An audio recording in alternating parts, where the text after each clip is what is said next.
Chapter 1. Wedge, Ning Shuema, I am willing to have one person and we will never be apart. Xia Wang, since you only want to have one person, why do you have so many peach blossoms around you? Ning Shuema smiled innocently. There must be 3,000 weak water for me to choose, then I can decide which one to drink. The evil king casually extinguished the peach blossoms around her as he laughed wantonly. Little Shuema, now I'm the only one left. Come, I'm ready. I just need to push you down. Text. There were no clouds for thousands of miles and the scorching sun shone down, roasting the earth as if it was on fire. There was a tall iron cage in the middle of the square paved with limestone. Inside the iron cage lay a skinny young girl. Her black hair covered her face and she lay there motionlessly. Blood wriggled out from under her body, forming a pool of blood. Is she dead? She should be dead. At least she still has some shame, otherwise it will be even worse. It seems that she really had an affair, or else she would not have committed suicide out of guilt. It is really too easy for such a slut to die like this. Yes, this bitch is too shameless. The sixth king is so benevolent and righteous. He knows that she is a good-for-nothing without parents and is still willing to marry her as his concubine. Can be said that it is a great favor. She actually ran out to have an affair. She really disgraced Marquis Ning. It is a pity that I did not see the scene of the chastity-testing beast tearing this slut apart. The buzzing sound of discussion was like 10,000 flies flapping their wings. So noisy. So noisy. Ning Shuema drowsily woke up, and her ears were filled with all kinds of insults. It was so noisy that not only did her forehead hurt, even her head hurt. Which bastard dared to disturb her sleep? They are really tired of living. Shut up. If you make any more noise, I will let you all drink tea with the king of hell. She shook her head and shouted. It must be her subordinates. She did not poison them for a few days and they dared to provoke her. She had a very bad temper when she woke up. As soon as he said that, the surroundings became quiet. Ning Shuema gently raised the corner of her mouth. Sure enough, this trick worked. She was the boss of the Secret Service. When she was a little angry, they automatically became as obedient as chickens. That's not right. Her voice. Why was it so hoarse? His throat was still burning as if he had just swallowed a caddy of iron sand. She's alive. She's not dead. That bitch is actually still alive. Looks like this bitch can't bear to die. She even scolded people. Who does she think she is? After a moment of silence, the discussions and insults became even louder. Ning Shuema's body stiffened, and she finally opened her eyes. She slowly raised her head and calmly scanned her surroundings. In the blink of an eye, she had already figured out her situation. It was a hot day and there were 3 layers of ancient people who came to watch the show. These people's clothes were no different from the people in the historical dramas on TV. All of them looked excited as if they had been injected with hormones. On the other hand, he was like a monkey in a zoo, locked in a hot iron cage and surrounded by these people. What was going on? She was clearly sleeping at home, so how did she come here when she opened her eyes? Ning Shuema was a little confused. She looked around and could not help but raise her hand to rub her head. In the end, she touched a handful of sticky blood. Her gaze suddenly focused on her small hand. It was a very small hand, pale and thin. There were thin calluses on the palm, and her fingernails were an unhealthy pale green. Chapter 2. This wasn't her hand at all. Although her hand was originally small and delicate, it shouldn't be this small and delicate. This was the hand of an 11 or 12-year-old child. It wasn't even on the same level as her beautiful hands of a 22-year-old girl. Was she dreaming? No, injuries in a dream wouldn't hurt, but the pain on her body was so real. Was this real? But wasn't this scene too strange? Could it be that she had also transmigrated? It seemed like she had transmigrated into another body. This was too melodramatic. What was even more melodramatic was that she had transmigrated into a child's body. In the end, Ning Shuema was a special agent. Encountering such a strange situation, she was only startled for a moment, and her lips twitched a few times. She quickly felt the burning pain on her forehead, and her whole body was a bit dizzy. Her vision was turning black. This was the symptom of excessive blood loss. She turned over and sat up, and her left hand touched her right pulse. Malnutrition, excessive blood loss, a slight concussion. Chi-la. With a sound, she tore off a long strip of cloth from the corner of her dress and wrapped it around her forehead, bandaging the wound tightly. The surrounding crowd was dumbstruck as they looked at the girl who was like a street rat before she hit her head. But now, she was calmly bandaging her own wound as if there was no one around. For a moment they couldn't react. The surroundings were quiet again. This girl's forehead and cheeks were stained with blood, and her plain clothes were also dirty beyond recognition. She was originally in a very poor state, like mud that people casually stepped on. But now she was sitting there bandaging her wound, combing her hair. Her movements were like moving clouds and flowing water, leisurely and leisurely. There was a very special charm to it. There was a sense of nobility in her elegance, as if she was a young girl grooming herself in front of a mirror in spring. How was she like a poor girl who was about to be executed? Among the crowd, most of them were ordinary people who lived at the bottom of society. Generally they hated the rich. When they saw people who used to be high up in the air like mud at their feet, they felt a strange sense of satisfaction in their hearts, as if this made them a bit taller. Ning Xuema's calmness and elegance at this moment was very dazzling in their eyes. Shameless. Still combing her hair. Who is she trying to show off to? She really is a whore. Even at this time she still doesn't forget to seduce men. That's right. The surrounding people began to scold her, and Ning Xuema's eyes narrowed. Her eyes were like flowing water as she looked at the people who were scolding her. Her eyes were extremely dark and deep. When those people who were scolding her were swept by her eyes, they actually shuddered. Her heart's hard as ice. She unconsciously closed her mouth. Ning Xuema didn't make any other movements. She was still leisurely combing her long hair. Old age tes old age. T tes age. T her. On this continent, people practice a kind of inner strength called psychokinesis. Almost everyone has psychokinesis to some degree, and even ordinary people have the lowest level of psychokinesis. Everyone says that a tiger general doesn't have a dog daughter. Old Master Jing Yuan's psychokinesis was shocking. His wife was also a psychokinesis genius, but she gave birth to a super trash daughter who didn't have any psychokinesis. She became the joke of vast sky country and the shame of old Master Jing Yuan's house. Chapter 3. The sixth prince's mother was originally dissatisfied with this marriage, but she was originally an unfavored concubine and her family had no power or influence. Considering the power of Marquis Jingyuan's mansion, she could also be her son's backer, so she did not oppose it. But she did not expect that when Ning Xuema was 8 years old, Marquis Jingyuan died on the battlefield. Madame Ning abandoned the young Ning Xuema and sacrificed herself for her husband, causing Marquis Jingyuan's mansion to be defeated. Marquis Jingyuan's distant relatives bullied Ning Xuema because she was young, so they secretly stole Marquis Jingyuan's mansion's property. In just a few years, Marquis Jingyuan's mansion was so poor that only an empty shell was left. When the tree falls, the monkeys scatter. The servants and maids in Marquis Jingyuan's mansion also left to find another way out. When Ning Xuema was 12 years old, there was only one loyal old servant left in Marquis Jingyuan's mansion. The master and servant relied on each other for survival. They ate hungry and ate full, experienced cold and warmth, and received supercilious looks. And her fiancé, the sixth prince, was also dissatisfied with this marriage. Naturally, he wanted to cancel this marriage, but because of the emperor's order, he did not dare to brazenly cancel it. He thought of all kinds of ways to embarrass her and force her to open her mouth to cancel the marriage. But he did not expect that Ning Xuema already had deep feelings for the sixth prince. She treated him as her life-saving straw and refused to open her mouth no matter what kind of humiliation she suffered. Even last year, when the sixth prince finally found fault with her and clearly stated that even if he married her in the future, she could only be a concubine, she gritted her teeth and agreed. She wholeheartedly wanted to stay by the sixth prince's side. What she did not expect was that her infatuation did not move the sixth prince.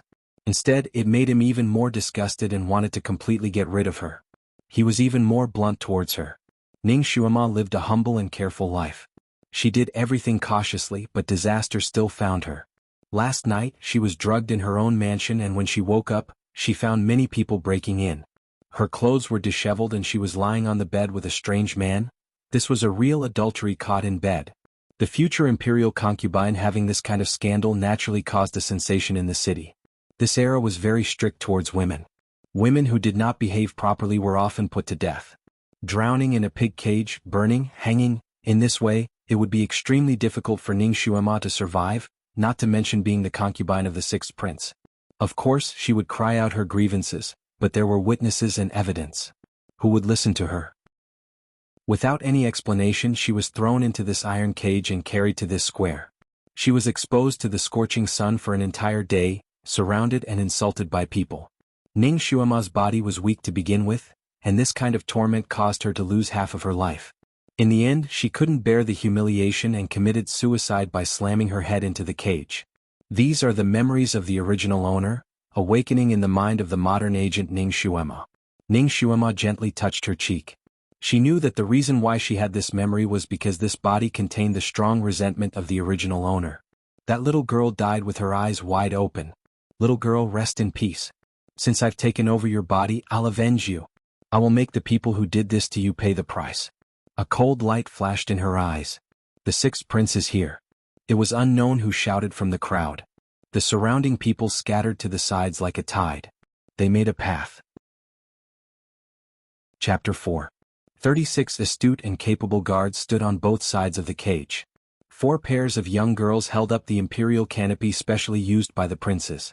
The man under the imperial canopy was wearing a brocade robe. He was incomparably handsome and exuded the majesty of the imperial family. This was Changkong country's 6th prince, Jianghu. He slowly walked forward and stopped 3 zhang away from the cage.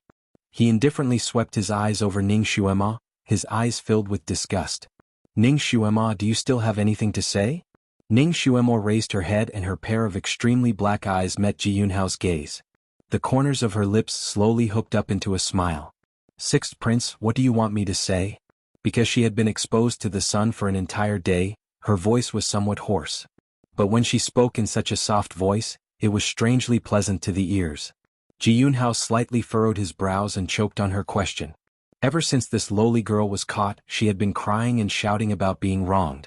Her voice was hoarse and her eyes were swollen, but no one was willing to believe her words.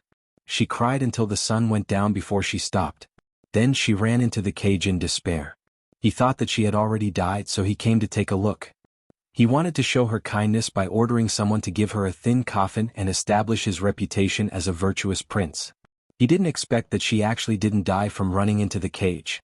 This made him feel somewhat regretful in his heart. He thought that he would see a disheveled, filthy, and lifeless Ning Xuema. He didn't expect that she would actually comb her own hair and calmly sit there. It didn't seem like she was in an iron cage, but rather like she was in a quiet and elegant tea house. She could even smile. Her face was obviously as pale as a ghost, but under this smile, there was a kind of luster that made people's eyes light up. He never knew that her smile could be so sweet. It was like a pure child's smile, but the corners of her lips held a trace of wickedness. Jianghu's heart slightly jumped. But he immediately frowned and his voice became even more indifferent. This prince doesn't want you to say anything. This prince only wants to hear the truth. Do you know your crime? Ning Xuema simply hugged her knees with both hands and supported her chin. She replied very quickly, Xuema knows her crime. She actually didn't cry out her grievances? Did he plead guilty? Jianghu's voice softened. It's good that you know your crime. Then your punishment. Before he could finish, he was interrupted by Ning Xuema. Xuema knows her crime, but it's not the crime your highness is talking about, it's something else. There were others. Jianghu secretly rejoiced. The more sins she committed, the more natural it would be for him to punish her. What other crimes do you have? Ning Xuema blinked her eyes and lightly sighed. Xuema's crime is that I shouldn't have clung onto this marriage contract even after my family's situation had deteriorated. I wholeheartedly treated you, the 6th prince, as my only support.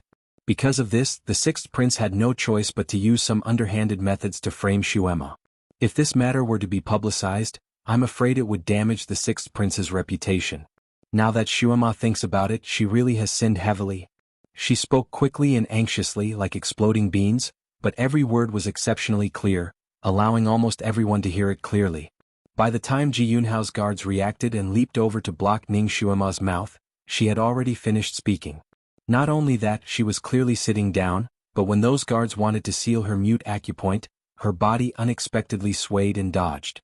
All the guards were stunned.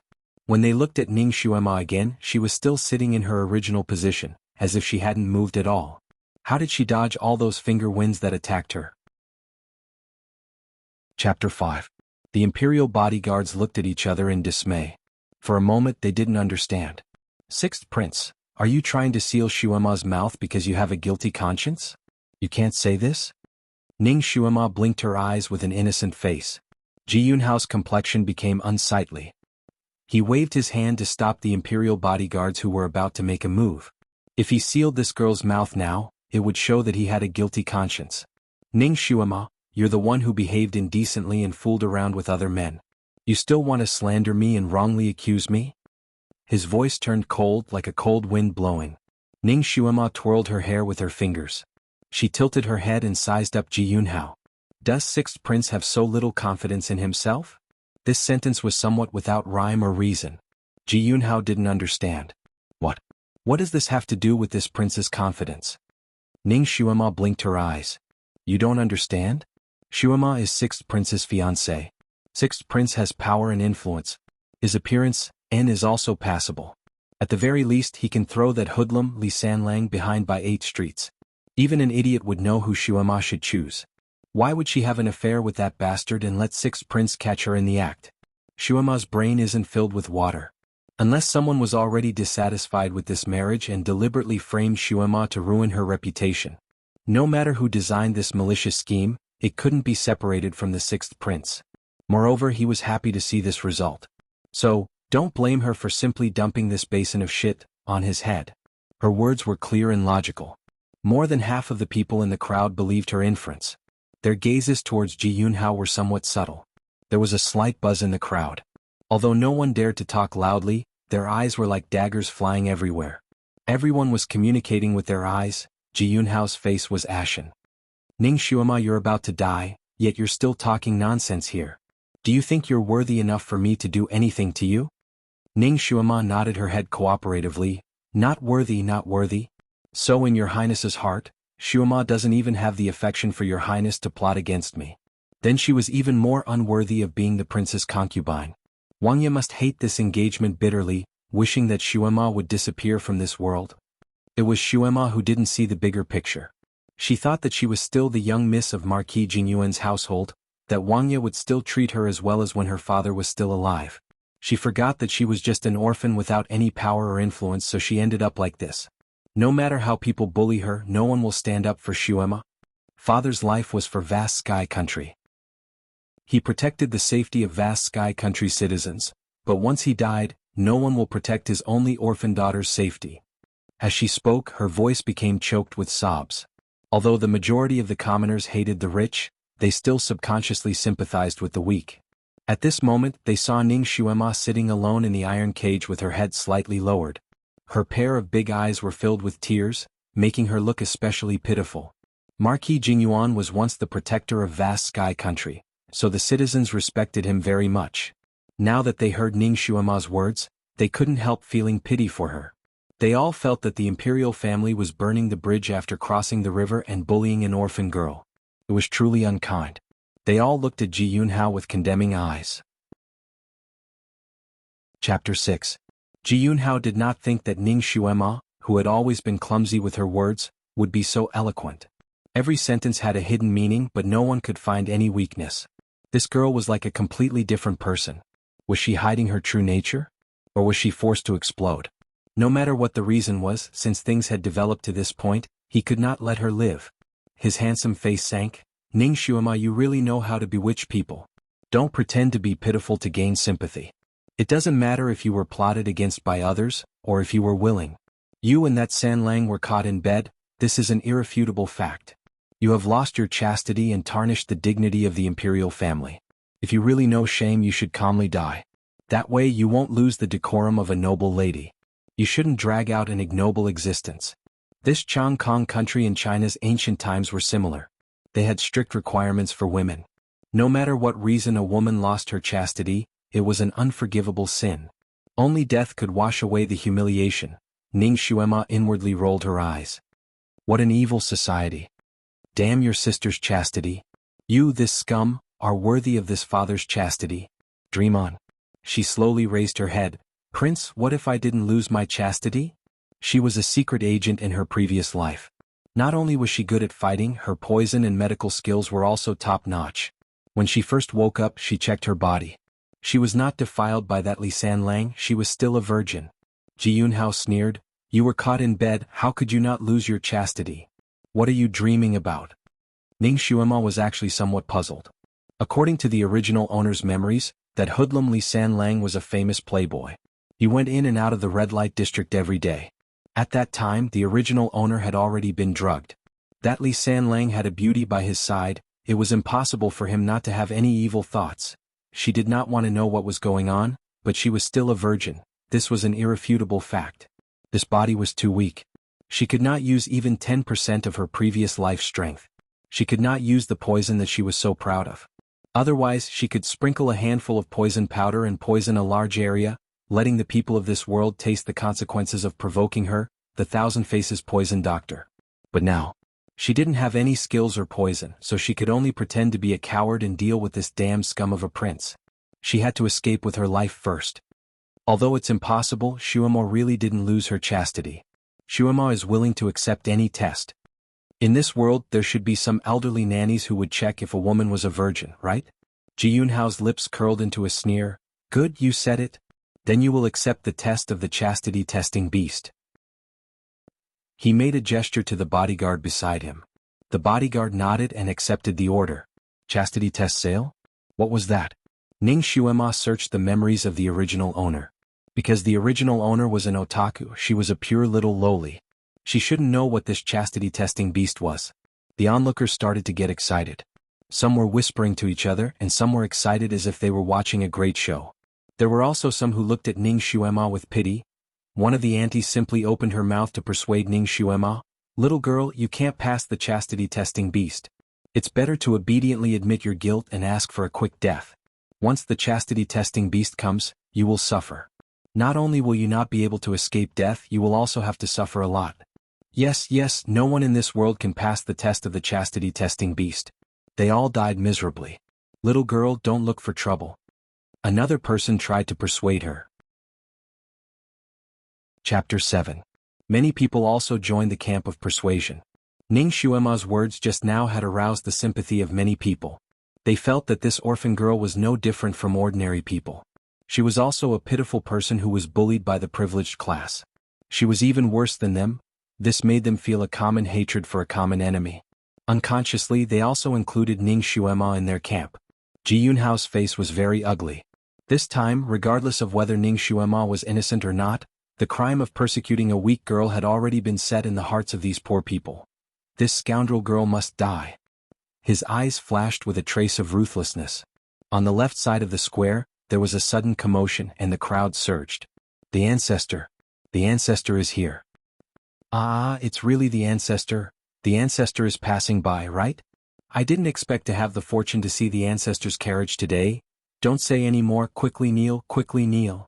The crowd first discussed in low voices, and in the blink of an eye, everyone knelt down in the direction of the long street.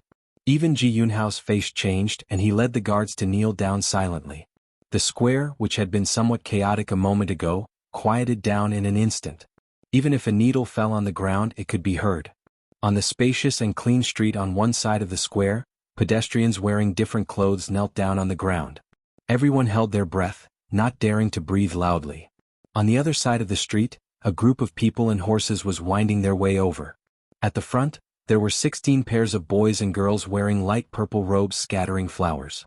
Following closely behind were 18 pairs of boys wearing the same color robes. Their hair was scattered, but not a single strand was out of place. Their hands were lightly waving a horsetail whisk, which emitted a faint cold fragrance, dense in the air of the whole street. This fragrance was very faint, very light, but seemed to be able to seep into people's hearts and souls. Behind them were 16 girls. These girls wore light purple robes like clouds, and long purple muslin was tied around their shoulders. These muslins were like silk, intertwined like flowers, holding up a sky-blue palanquin. This palanquin was clearly different from an ordinary palanquin. It was the size of an 8-person palanquin. The palanquin's body was made of an unknown material, but it was completely sky blue, like the purest sky. The setting sun was like blood.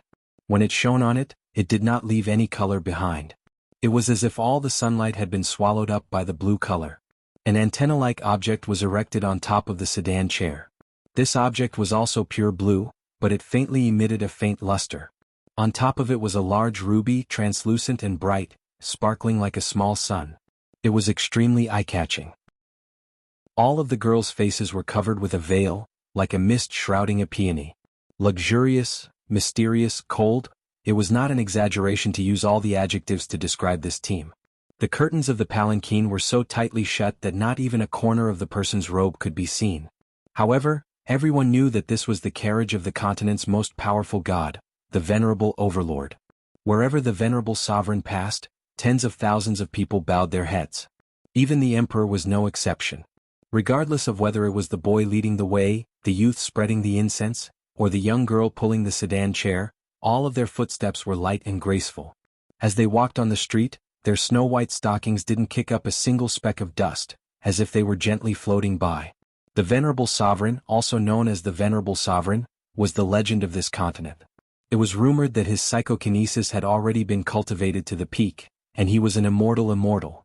In this world, all of the emperors worshipped him as a god, not daring to blaspheme him in the slightest. Chapter 8. He had tens of thousands of disciples, and all of them were geniuses who were second to none in terms of psychokinesis.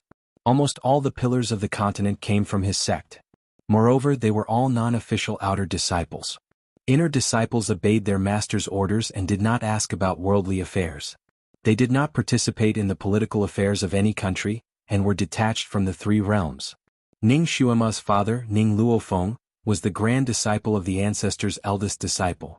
Because he had many worries, he could not formally become the ancestor's disciple. He only became an outer disciple and learned some outer martial arts.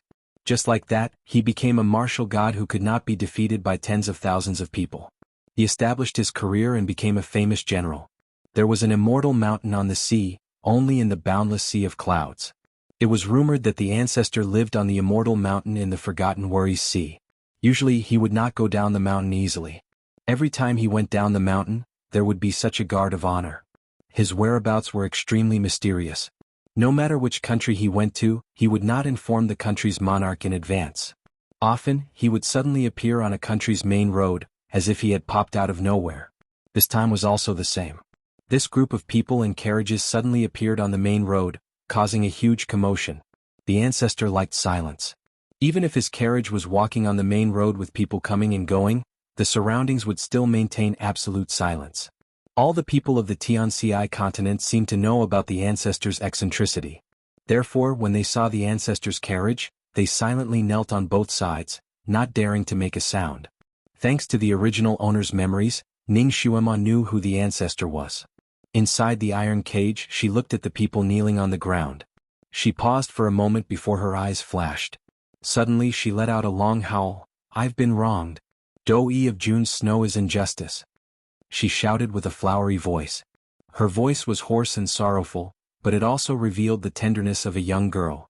In the silence, her voice had a shocking effect, causing everyone to tremble. This girl was crazy. She actually dared to shout injustice in the place where the ancestor passed by, making such a loud noise. Was she tired of living? Who on this continent didn't know that even if the ancestor walked on this continent, he never interfered in the affairs of the mortal world? Not to mention a little girl being wronged, even if there were 10,000 people kneeling in front of his palanquin and crying for justice, this old man would still remain indifferent. The palanquin would not stop moving and he might even be punished for making noise. A layer of cold sweat broke out on the sixth prince's back. According to the venerable emperor's rules, if someone suddenly made a noise in the places he passed by, the officials present at the time would be punished. The light punishment would be demoted by the monarch, and the heavy punishment would be life-threatening. He was the highest official here. If the emperor wanted to punish him, he would be the first to bear the brunt. Fortunately, he was closer to the iron cage. He raised his hand and pointed at Ning Xuema. At the same time he shouted, "Shut up if you don't want to die." His martial arts could be considered as an expert in Chongkong country. Even a few dozen people would not be able to get close to him. Even if a valiant martial artist were to meet him, it would be extremely difficult to dodge and he would rarely miss. What's more, the other party was a famous waste. The sixth prince was originally very confident in his finger. He thought that he would be able to hit her mute point in an instant, but he didn't expect that Ning Xuema would suddenly jump forward and dodge his move. The sixth prince couldn't help but be stunned. Ning Xuema was already holding the iron cage's thick iron bars and shouting, "Ancestor, your grand disciple is being wrongly accused. If this little girl is wrongly accused to death, it would be a slap to your face." Chapter 9. Her words were like beans exploding as she shouted them out in one breath. Everyone on the street was shocked and their faces turned ashen. In this world, no one had ever dared to shout at the ancestor like that. This little girl really swallowed a tiger's guts. Ji Yunhao simply wanted to strangle Ning Xuema to death. He was about to make a move to seal her mouth that did not know the immensity of heaven and earth. The ancestor's palanquin, which had been floating forward, suddenly stopped. All the kneeling commoners' hearts almost stopped along with the ancestor's palanquin. They could not help but hold their breaths. Everyone's heads were bowed even lower, making Ning Xuema, who was lying on top of the iron cage, look like a crane among chickens. Ning Xuema was also throwing caution to the wind. This Ji Yunhao already wanted to kill her. Even if she was lucky enough to pass the chastity testing beast test, Ji Yunhao still had a way to kill her. In this continent where imperial power was greater than the heavens, she, a little girl who had not yet recovered her martial arts, did not have the strength to fight with this prince. An arm can't twist a leg. Therefore, she wanted to take advantage of this opportunity to fight for a chance to live. She wanted to play a dangerous chess game to seek life and death. She opened her eyes wide and stared at the palanquin in the distance. In a trance, she felt as if a pair of ice-cold eyes were faintly falling on her body, making her heart turn cold. Since the ancestor's palanquin had stopped, even if Ji Yunhao was given 100 guts, he would not dare to make a move against Ning Xuema. He knelt there, not daring to move again. The person in the palanquin said something to the subordinate next to the palanquin. A young boy bowed towards the palanquin and accepted the order. His figure rose, leaving behind a faint afterimage in the air. Almost in the blink of an eye, he landed in the middle of the square. That young boy looked to be around 8 or 9 years old. His black hair hung down like satin, pink and tender. He had a small white face, but the expression on his face was very calm. He stood in front of the iron cage, glanced at Ning Xuema and then looked at Ji Yunhao. Justice. The ancestor only needs these 2 words. If this girl is wrongly accused, immediately release her. At the same time, investigate the mastermind who framed her. If this girl is not wrongly accused and has already lost her chastity, execute her by 1,000 cuts as a warning to others. Ji Yunhao didn't dare to slight this boy in the slightest. He bowed and complied. Ning Xuema glanced at the palanquin that was already far away on the main street.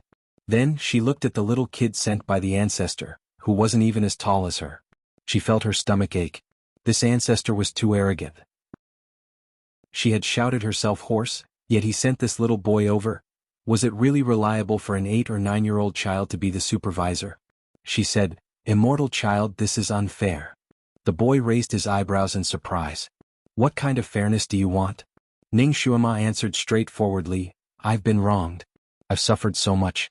I've been locked in an iron cage, exposed to the sun, and even had rotten eggs and vegetables thrown at me. It can be said that I've suffered a great grievance.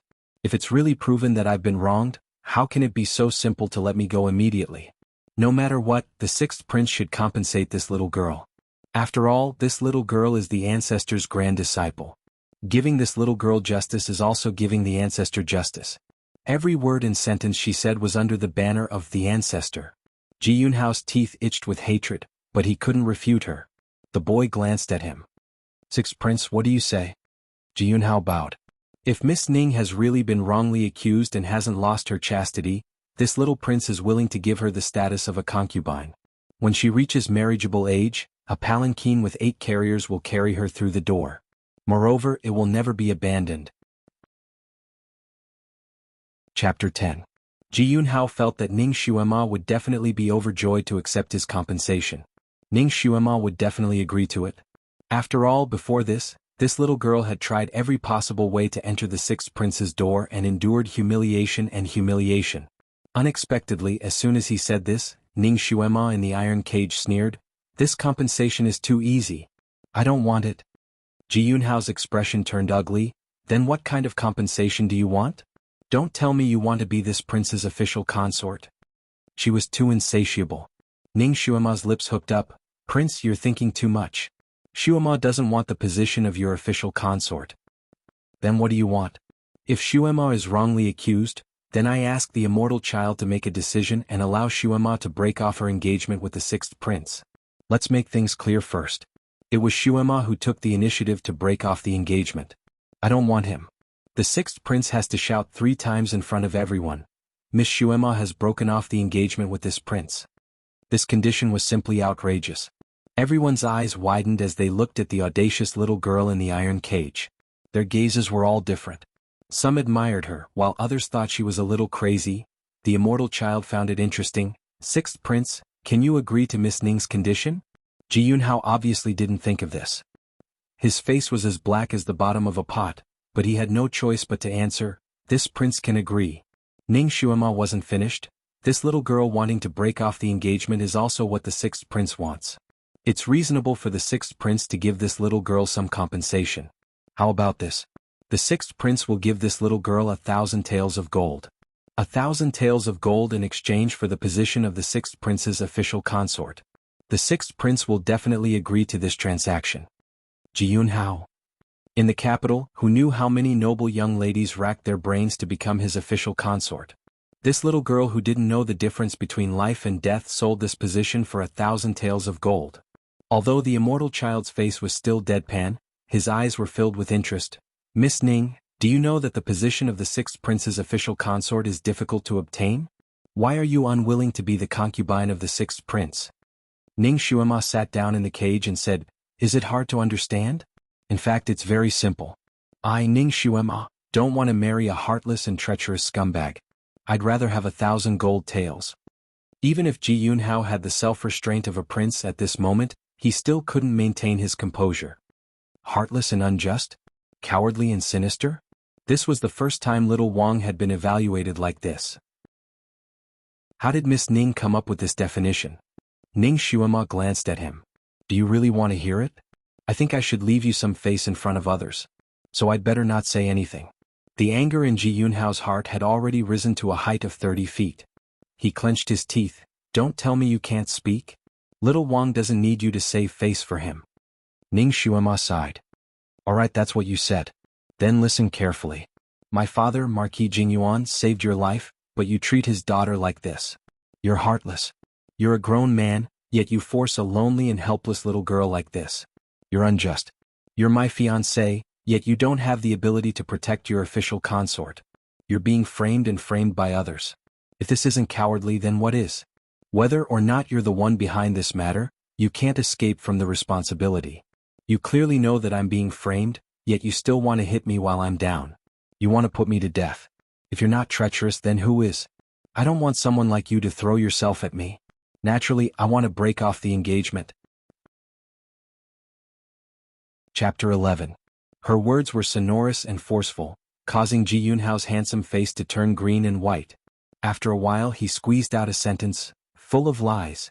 Let's wait for the chastity testing beast to test her first.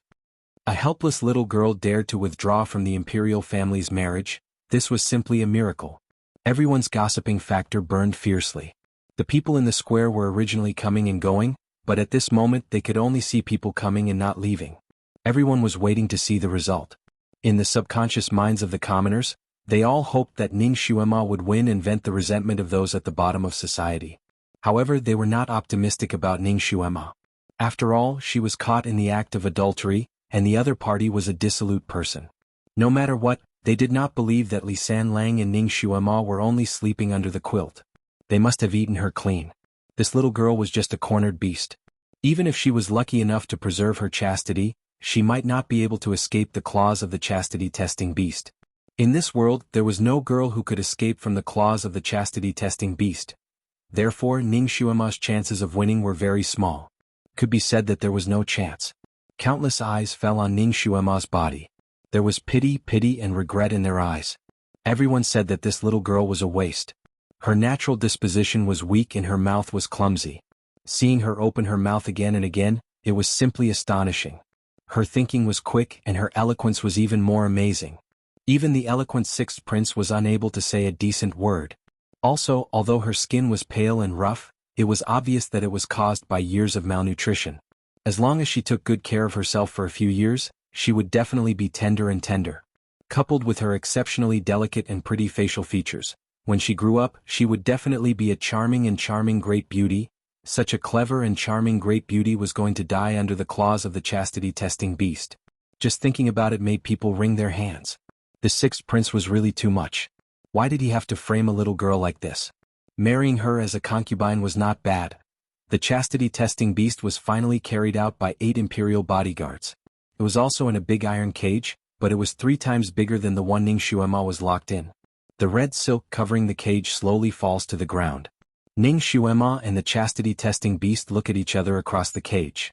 Although the common people had long heard of this chastity-testing beast, there were not many people who had seen its true appearance.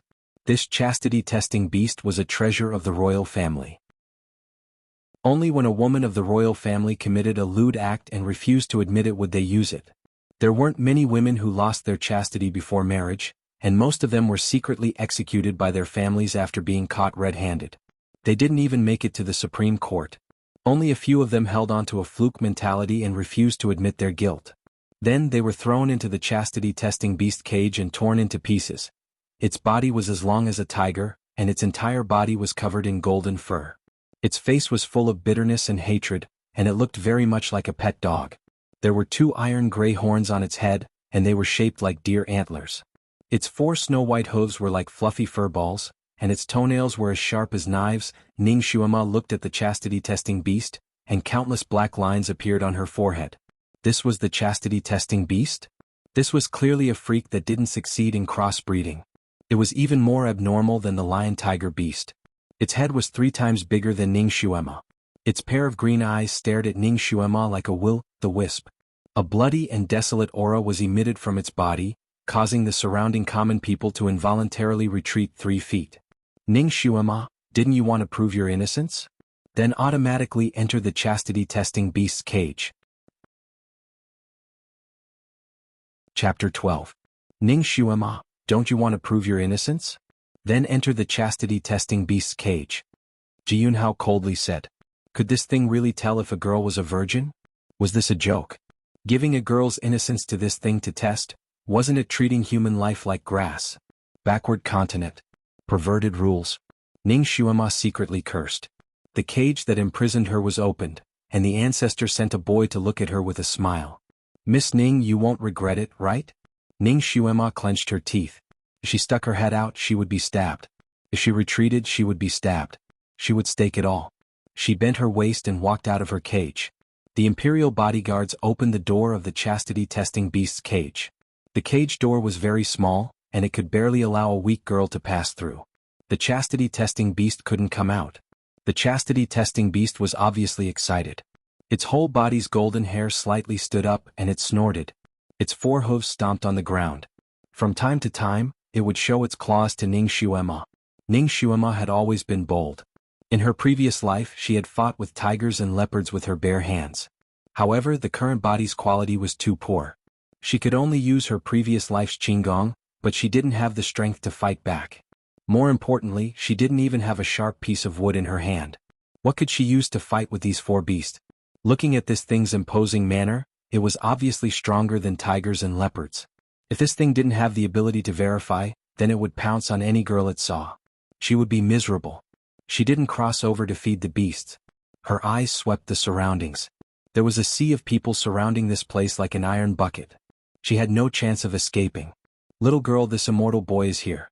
Don't even think about having other ideas. Otherwise you will die even more miserably. If you make trouble at this time, you will become the enemy of the entire Sun Moon sect. The boy spoke in a deadpan manner. His arrogance was even bigger than the 6th prince, Jianghu. She gave Ning Xuema an even bigger label. Ning Xuema pursed her lips. Xuema is innocent, so I won't play any tricks. The eyes of the people here are clear. They all know that I've been wronged. I'll be able to prove my innocence very soon. As she spoke, she walked in a circle in front of the crowd. Her posture was like a movie star singing around the audience. She was calm and composed, and every move she made had a different kind of charm. Everyone's eyes followed her and were inexplicably attracted to her. Even the 6th king's iron-blooded guards couldn't help but look at her. The 6th prince Jianghu's handsome face turned even darker. Seeing so many men's gazes following Ning Xuema, his mood was indescribably bad. He snorted, "Don't dawdle. Don't you want to prove your innocence? Hurry up and go in." Ning Xuema's fingers secretly grasped the 2 iron hairpins she had just stolen. Her heart finally had a bit of confidence. She was a special agent. Her ability to steal things was comparable to a godly thief. She had just walked in a circle, so she already had a weapon in her hand. Her movements were light and skillful. Unexpectedly, no one noticed it. "Everyone, you have to testify for me. If I can come out alive from the chastity-testing beast's iron cage, You have to supervise the sixth king to fulfill his promise. Mwah. She blew a kiss to the surrounding audience. Then she turned around and neatly drilled into the chastity-testing beast's iron cage. Although the crowd didn't understand the meaning of her last sentence, they couldn't help but cheer for her when they saw her drilled into the iron cage. Chapter 13. The other women who were sent into the chastity-testing beast's cage were paralyzed with fear the moment they saw the beast. Then they were pushed in by the guards. But this little girl actually went in by herself. Just based on this extraordinary courage, they had to give her a thumbs up. Their full attention was on Ning Xuema. They didn't notice that when the chastity-testing beast heard Ning Xuema say the last three words, its eyes suddenly lit up. "Where are you from?" The chastity-testing beast opened its big mouth and suddenly came out with an English sentence. "Ning Xuema." She was stunned. The chastity-testing beast, "You can't speak English?" Looking at Ning Xuema's astonished eyes, it strenuously said, "Moi moi." These three words were incomparably stiff, like a foreigner who was learning Chinese for the first time, speaking in a foreign accent. Ning Xuema finally reacted. This beast can actually speak English. Could it be that its soul also transmigrated? "I am from China, are you?" Ning Xuema was an international agent, so her English was naturally good. It was a standard London accent. The chastity-testing beast's eyes lit up like light bulbs. It was so happy that it almost shed tears. After nearly 100 years, there was finally someone who could understand its words. Its eyes were full of joy of meeting an old friend in a foreign land. It told Ning Xuema about its origin. It turned out that the chastity-testing beast's soul also came from the 21st century. In its previous life, it was a rebellious person from country Y. It once traveled in China and barely learned a few words of half-baked Chinese. Before it transmigrated, it was 12 years old. In the bathroom, it slipped and fell. When it woke up, it became the chastity-testing beast and was locked in an iron cage like a monkey. The people around it were speaking unfamiliar Chinese. Its mouth was dry and it spoke a lot of English, but no one could understand it. They only treated its English as a unique beast language. It had been locked in the cage alone and couldn't go anywhere. The servant who came to feed him was mute and could not communicate with him, so he could not learn Chinese even if he wanted to. He had a bad temper to begin with. After being locked up like this for so many years, he was so depressed that he almost went crazy. His emotions were like a barrel of gunpowder, exploding at the slightest touch. Occasionally, it would be dragged out to test the chastity of a certain girl. It looked at the crowd around it and they were all talking in a language that it did not understand, which made it even angrier. When the girl whose chastity was being tested was pushed in, the bestial nature of his body flared up. He did not even bother to check if the other party was chastity or not. Without a second word, he tore the girl apart to vent his anger. He didn't know if the original chastity-testing beast knew how to test one's chastity, but he didn't know how to do it. He didn't understand either. He was still a pure and innocent virgin in his previous life. The chastity-testing beast had been sullen for nearly 100 years. Now, it finally met a person who could understand its words. As soon as it opened its mouth, it spilled all of its secrets. As a result, the onlookers saw such a wonderful scene. The small Ning Xuema was standing in front of the tall chastity-testing beast. She was speaking the same language as the chastity-testing beast. One person and one beast chatted happily. Occasionally, Ning Xuema would reach out her small hand and pat the chastity-testing beast's shoulder. Chapter 14. The chastity-testing beast's face was full of bitterness and hatred. Like a big cat, it rubbed itself against Ning Xuema's body. Everyone was stunned as they watched this scene with their mouths agape and tongue-tied. A miracle. No one had ever been able to get along so well with the chastity-testing beast. This Miss Ning had created a miracle. To be able to get the chastity-testing beast's favor, it seemed that not only did she not lose her chastity, but she was also very pure. She was really wronged. Ning Xuemo resisted the urge to yawn. This international friend of hers was really a chatterbox. He almost talked about his previous life, school, grade, and even his little girlfriend that he had a crush on. Ning Xuema admired him for being able to remember his mother tongue so clearly and speak so skillfully even though he had been suppressed here for nearly 100 years. The chastity-testing beast bitterly expressed that he was afraid that he would forget that he was once a human, so he kept talking to himself. He couldn't help but ask about Ning Xuema's previous life. Ning Xuema didn't hide it and told him that she was a golden agent. The chastity-testing beast's eyes immediately lit up. He said that he worshipped agents the most in his previous life.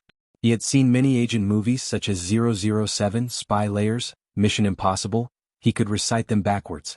Looking at his small eyes full of admiration, Ning Xuema thought unkindly that she had gone to his country to steal secrets. This child idealized agents too much. She glanced at his majestic body and secretly sighed in her heart. Who would have thought that such a tall and mighty beast would have the heart of a little boy? Although he had been in this world for a long time because of the lack of communication, his mind was still that of a child. Unlike her, a mature agent's soul lived in a lowly's body. She and the chastity-testing beast chatted for half an hour. The surrounding people also looked at them like clay and wooden sculptures for half an hour. On such a hot day, everyone was sweating profusely but no one was willing to leave. The eyes of the boy sent by the ancestor also showed a strange color. 100 years ago the chastity-testing beast had a serious illness. After experiencing life and death, its temperament changed greatly. It often mumbled various syllables trying to communicate with people, but no one could understand. He didn't expect that this little girl could actually use the same syllables to communicate with it. This little girl wasn't simple. Chapter 15. When Ning Xuema calmly came out of the iron cage, the crowd burst into thunderous cheers. Even the boy, who had been keeping a straight face, revealed a faint smile on his lips. Ning Xuema smiled and cupped her hands towards the boy. Immortal child, please uphold justice for Xuema. The boy nodded slightly and looked towards Jianghu. Sixth Prince, what do you say? Jianghu's face was somewhat pale. He looked at Ning Xuema with a complicated gaze and replied rather slyly, it seems that Miss Ning has really been wronged. This little prince will give Miss Ning a true compensation. I will thoroughly investigate the main culprit behind her death. He somewhat regretted breaking off the engagement. If he could take this little girl as a concubine in the future, perhaps it wouldn't be bad. He did not mention a single word about breaking off the engagement. Ning Xuema was smart enough to see through his thoughts. She bowed to the child. Immortal child, you will definitely be able to carry out the ancestors' words of justice. You will definitely make the sixth prince fulfill the bet. The bet just now was that if Ning Xuema won, Jianghu would shout 3 times in front of everyone, this prince has been broken off by Miss Xuema, and then give Ning Xuema 1,000 taels of gold. 1,000 taels of gold was fine, but if he shouted that, then he would lose all face. Would he still be able to conduct himself in the future? Jianghu's face almost turned green. Humph, if this little girl insisted that he fulfill the bet, even if he would be silently criticized by tens of thousands of people, he would still secretly execute this little girl to relieve the hatred in his heart. Ning Xuema naturally knew that she had no power and no influence. She also did not have any real strength, so she still had to leave a way out for others. She could not force this prince into a corner like a cornered dog. She lightly sighed and said, Sixth prince's status is honorable, this little girl does not want prince to shout those words. As long as prince fulfills the promise of breaking off the engagement and gives Xuema 1,000 taels of gold, it will be fine. Also, this little girl and this chastity-testing beast hit it off. I want to bring it back to Marquis Jingyuan's mansion to raise it personally. To Jianghu, this compromise was indeed the best option. This is the chastity-testing beast. There were only 3 of them in the entire vast sky country, so they were very precious. One was in the imperial palace, one was in his residence, and one was in the supreme court. A dark light flashed in his eyes and he happily agreed, all right, I promise you. However, this chastity-testing beast still belongs to this king. You only have the right to raise it. As for the engagement, you are still young. This prince will keep this engagement for 2 years. If you are still unwilling after 2 years, this engagement will automatically be cancelled. How about it? Was the prince regretting his decision and trying to stall for time? TSK, she wasn't going to let him think about it. She didn't want to be entangled with him in the future. Ning Xuema simply shook her head. Xuema likes to be straightforward. Your Highness must be a straightforward person, so it's better to annul this marriage. Jianghu, at this time he naturally could not persist any longer.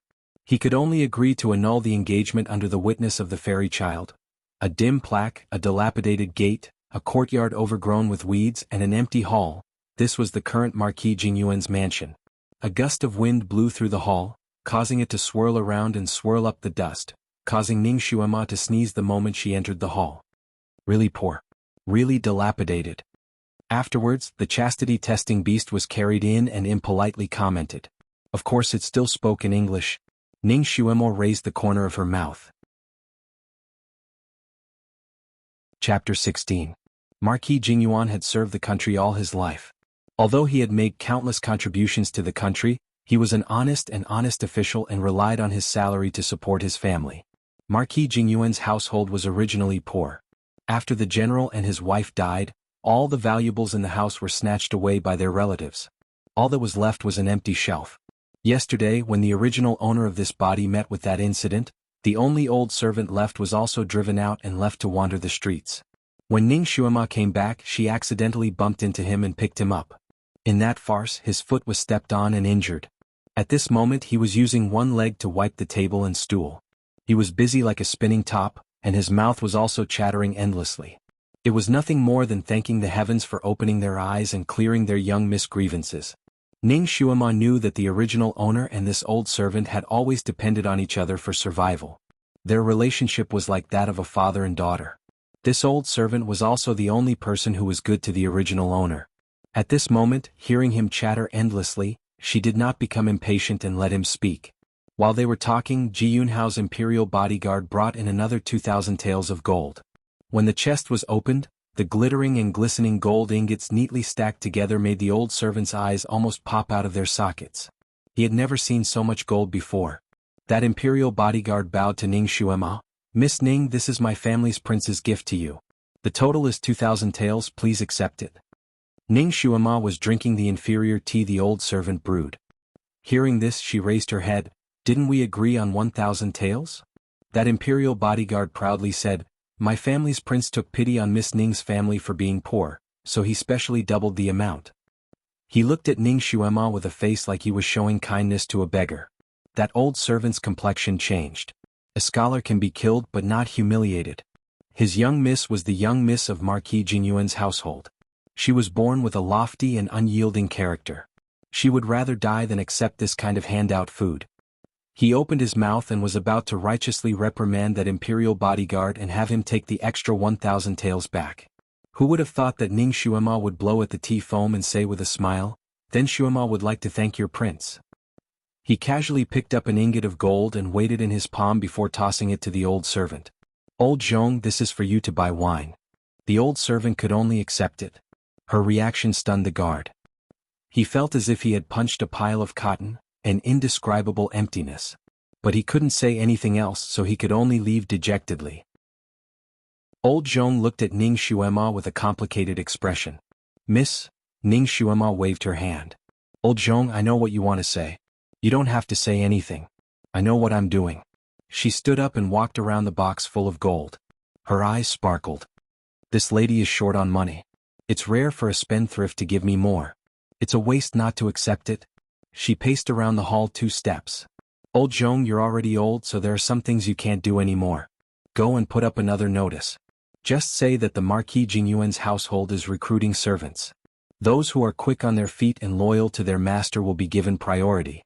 The monthly salary will be 3 taels of silver and the best will be accepted." Old Zhong was shocked.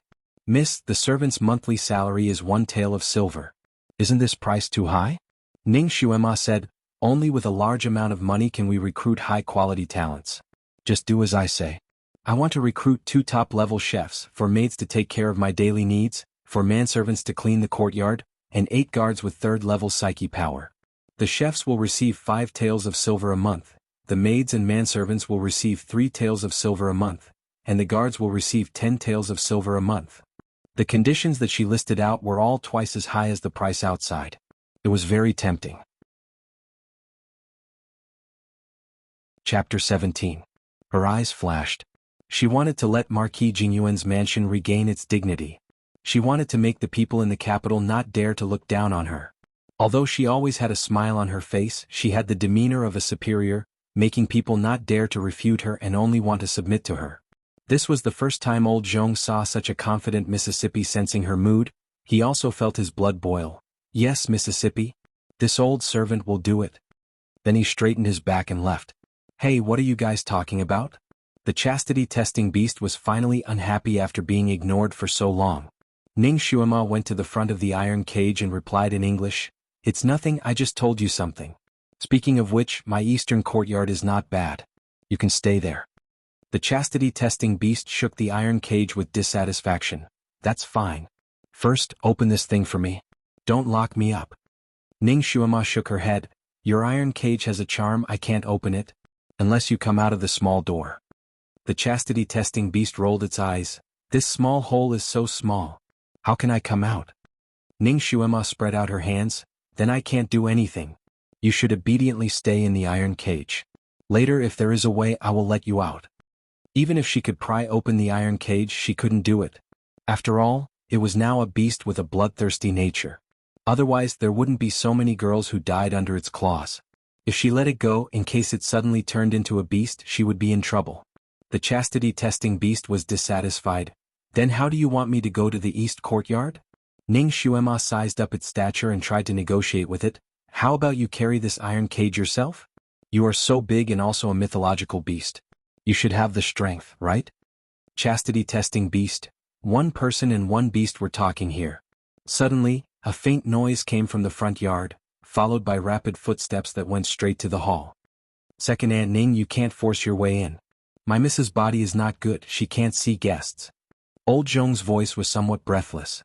After all, one of his legs was injured, so he couldn't catch up with other people's footsteps. What are you talking about? How could entering his own niece's courtyard be considered trespassing? Can't I come to see my niece? As he spoke, a woman in her 30s rushed in like a gust of wind. Xuema, Auntie is here to see you. The woman thoughtfully shook the 2 packets of snacks in her hands, but her sharp eyes greedily fell on the open box of ingots. In 3 steps he scurried over. Yo, eldest niece, where did you get so much gold? Don't tell me it's fake? He stretched out his hand to grab it. Pa.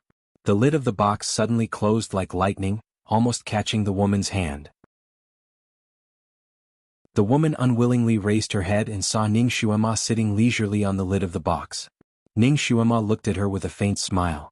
Second madam, are you here to take advantage of me again? This second madam was the wife of the original owner's distant uncle. Marquis Jingyuan was born poor. His parents died early, so when he was young he wandered the streets. None of his poor relatives were willing to help him. Later on he made a name for himself and was appointed a general. All of his relatives, who were once 8 poles away from him, all came knocking on his door to acknowledge him as their relative. They considered themselves to be the general's relatives, and from time to time, they would come to Marquis Jingyuan's mansion to take advantage of him and ask for things. Marquis Jingyuan remembered that they were from the same sect, so he didn't care about old grudges and helped them. But he didn't expect that although they were grateful on the surface, their bones were full of jealousy. Chapter 18. After Marquis Jingyuan and his wife died, not only did they not remember the general's kindness, they even added insult to injury. They looked for all kinds of reasons to come to the Marquis mansion and sweep everything clean. The original Ning Xuema was only a child. When she was bullied by them, no one stood up for her. She always feared and hated these people, but she had no way to stop their evil deeds. Among the relatives who came to steal things, this second madam was the most overbearing. There was one time when Ning Xuema slightly blocked her and was angrily slapped by this distant aunt. Her cheeks were red and swollen for several days. Because the Marquis mansion had been too poor for the past year, even the flowers in the garden had been almost all picked by them, so she didn't come as often. It had already been half a year since she last visited. She didn't expect that she would come at this time. When Ning Xuema was trapped in the iron cage, she didn't see these relatives come out. Each and every one of them wished they could hide at the ends of the earth. Now they probably heard that she had obtained 1,000 taels of gold, so they were like flies that smelled a stench, arrogantly flying over. It was obvious that they had ideas about the gold. Ning Xuema saw through her intentions, making the second madam unable to keep her face. Her face sank. Xuema, how can you say that? Aunt heard that you were wronged, so I quickly came to see you. My good intentions were treated as ill intent by you. Ning Xuema sneered. Second madam, every time you come to see me with good intentions, you always take a fancy to something and impolitely take it to your home. Last time you even took away an armchair. It must be hard for someone as thin and withered as you to not be crushed by the armchair. This kind of sarcasm was really sharp. The second madam's thin face flushed red and her eyebrows raised. Girl, is this the attitude you speak to your elders? You're so undisciplined and out of control. Sure enough, your parents died early and you don't have any upbringing. This old lady will discipline you in place of your parents. I'll let you know when to advance and when to retreat. Her figure rose and she threw herself at Ning Xuema. She had a level 2 psychokinesis and knew some martial arts. Even a few strong men were no match for her. In addition, she gave birth to a daughter with a Xiantian third-level psychokinesis, and her daughter was accepted as an outer disciple of the world's third-largest sect, the Storm Sect. She was even more insufferably arrogant, and could do whatever she wanted in the clan. He was used to bullying Ning Xuema. She would reach out and hit Ning Xuema whenever there was a disagreement.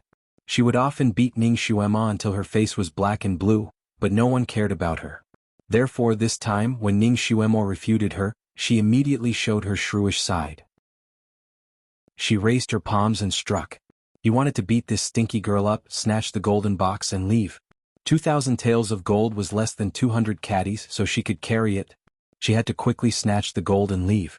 Otherwise, when the other relatives heard the news and came running over, she would not be able to get the exclusive share. Because of this thought, her two palms were exceptionally ferocious and she used almost all of her strength. If Ning Xuema was hit by her, she would immediately be sent flying. Even if she didn't die, she would lose half of her life. This woman, for this little bit of gold, she was actually so ruthless. The old servant, Uncle Zhong, cried out in alarm. He wanted to help, but his legs were not nimble and he was too late. Clap, clap. A clear and loud clap sounded. A figure flew out and hit the pillar at the side with a bang. She cried out in pain and fell to the ground and rolled. Old Zhong trembled with fear and couldn't help but open his eyes wide. The one who flew out was not his young miss, but the second madam. Chapter 19. Her hair was scattered, her forehead was bruised, and there were 2 clear palm prints on her face. Her head was dizzy as she crawled up from the ground. Her eyes were filled with shock and disbelief. You stinky girl, what kind of witchcraft did you use? Ning Xuema leisurely took a handkerchief from the side and wiped her hands. After wiping her hands, she casually threw the handkerchief at her face and replied with a smile, "Guess. Second madam?" Her face was burning and 2 of her teeth were knocked out. Her mouth was full of bloody foam. When she heard Ning Xuema's words, her face immediately turned ashen. She fiercely glared at Ning Xuema. Ning Xuema crossed her legs and sat on top of the gold ingot chest. She crooked her finger at second madam. "Do you want to teach your niece a lesson again?" Her hands were itching. Although her small body was a bit weak, her hands and feet could still be considered nimble. She also had a body full of exquisite close combat skills and was best at borrowing strength to fight strength. Not to mention this vulgar second madam, even if a lion pounced over, she could use her strength to send it flying. Second madam was naturally unwilling to suffer such a big loss. She felt that it was a coincidence that she was sent flying. At that time she faintly felt that she tripped over something. It must have been her own misstep. She definitely couldn't let this little girl destroy her prestige. She pounced over like a vicious wolf again. After the time it took to drink a cup of tea, second madam had experienced all kinds of falls and bruises.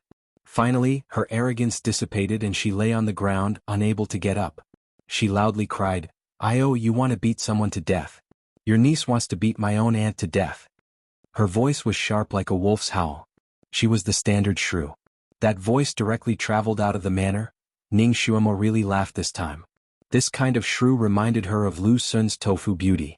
She was sharp and unkind, and if she didn't take advantage of her, it would be like suffering a loss. She was as thin as a compass with slender feet, but her lung capacity was still quite astonishing. Her voice was loud and sonorous. Ning Xuema knew that the relatives of this body were on their way to the Marquis of Jinyuan's estate. With second madam howling like this, it would definitely attract them to come and seek justice. Then she might as well deal with them all together.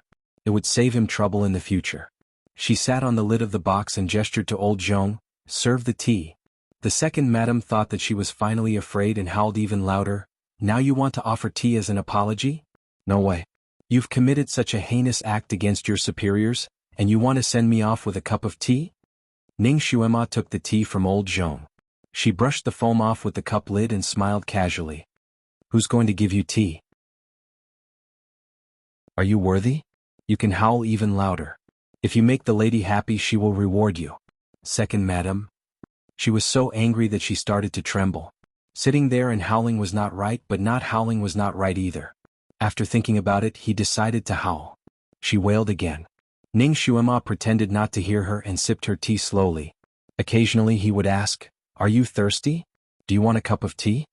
At first, second madam's face was still full of chastity, and she repeatedly said that she didn't want to drink. Later, she cried until her throat was almost smoking. When Ning Xuema asked her again, she subconsciously went to take it. Unexpectedly, Ning Xuema raised her hand and splashed a cup of hot tea onto Second Madame's face. Second Madame's face was bruised and swollen. When the cup of hot tea hit her face, it was no different from being splashed with boiling oil. She cried out and jumped up from the ground.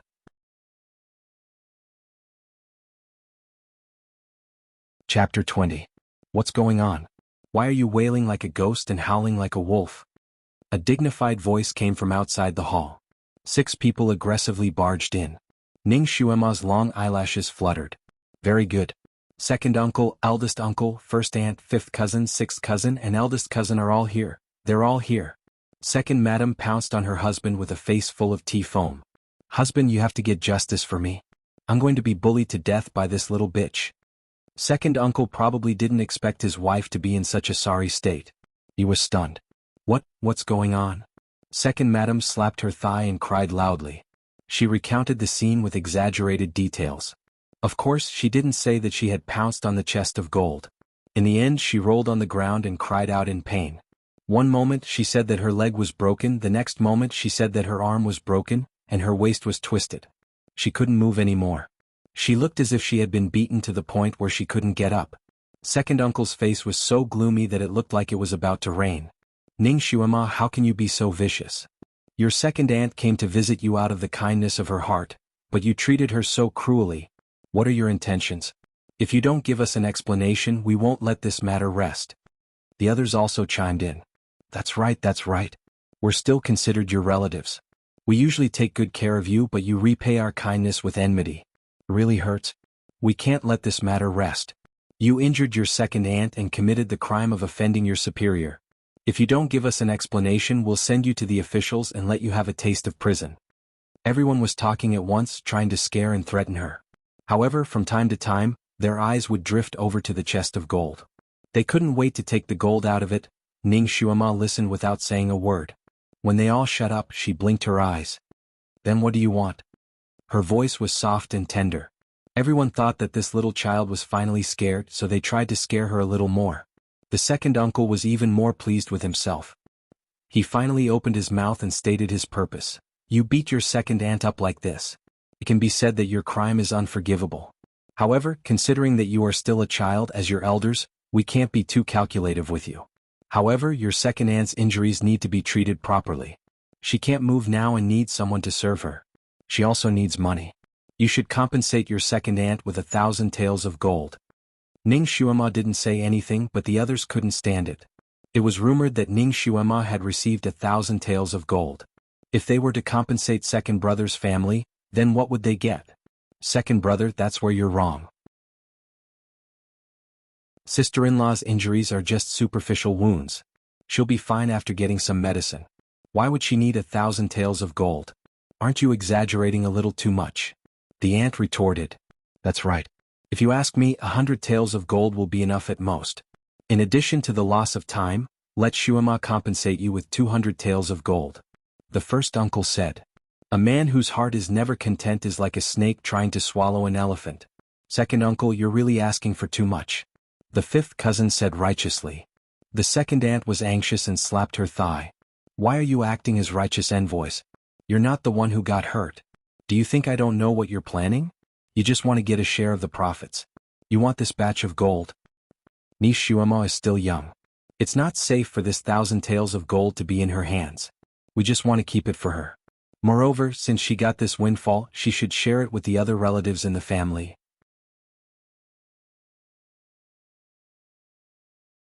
Chapter 21. Several people were quarreling over the ownership of this batch of gold, their faces red with anger. Ning Xuema looked at them with cold eyes, but the corners of her mouth always had a trace of a smile. The group of people quarreled for a long time, but no one gave in. The more they quarreled, the angrier they became. Shut up. Shut up. The chastity-testing beast, who had been watching from the side, couldn't bear it anymore and roared. Granny, they were all arguing in Chinese. That girl didn't translate for it. It was like a duck listening to thunder. It didn't understand a bit. Instead, its head hurt from the noise. Its voice was like a thunderclap in the hall. Everyone trembled and couldn't help but shut their mouths. After all, the chastity-testing beast was a mythological beast. Once it was angry, its momentum was absolutely amazing. It shook the iron cage in front of it and roared a few times at the group of people, causing their ears to go numb and their vision to turn black. They were scared out of their wits by its terrifying momentum. Ning Xuema picked her ears and walked to the front of the iron cage. She patted its paw and comforted it in Chinese. "You said you hate people making noise the most? You want to tear the people who make noise to pieces and eat them?" The chastity-testing beast didn't understand what she was saying, but when it heard her gentle voice, it thought she was comforting it. So, it nodded its head majestically. When it nodded its head, it almost scared the group of people. They shrank their bodies one after another. Ning Xuema sighed. "Then I'll open the cage for you? I just happen to know how to break the curse." She pretended to chant the curse. The group of people panicked and tried to stop her. "Ning Xuema, you can't open the cage. You can't let it hurt people." Okay, let's not quarrel. Come, let's discuss the ownership of the gold." First Uncle's voice lowered. The group of people gathered together and wanted to calmly discuss the result that everyone was satisfied with. After a round of intense bargaining, they finally came to an agreement. The gold would be divided into 5 portions. Second Aunt would get an extra portion due to her injury, and the rest would be divided equally. By the time they came up with the proposal, it was already 4 hours later. During this time, Ning Xuema drank 2 pots of tea and swallowed 3 plates of pastries. Seeing that they were rushing directly to the golden box, she slowly opened her mouth and said, "Have you guys had enough? If you're done, you can scram now." Everyone, eldest uncle's face darkened. "Xuema, what are you saying? Everyone here is your elder." Ning Xuema brushed her hair and sneered, "Elder? With just you guys?" None of them remembered the kindness of the Marquis when he was alive, and desperately bullied his only weak daughter, and looted the things of the Marquis of Jianghu's estate. Was this the behavior of an elder? Don't tarnish the word elder. His words made everyone's faces turn red. Second uncle said confidently, "It's an indisputable fact that you injured your second aunt. You have to compensate her." Ning Xuema sneered, "This is Marquis Jianghu's estate."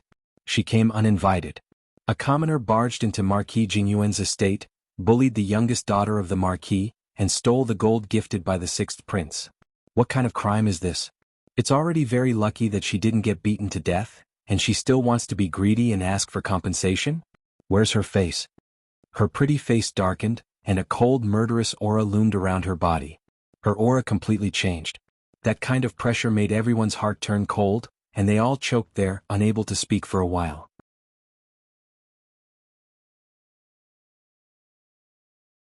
Chapter 22.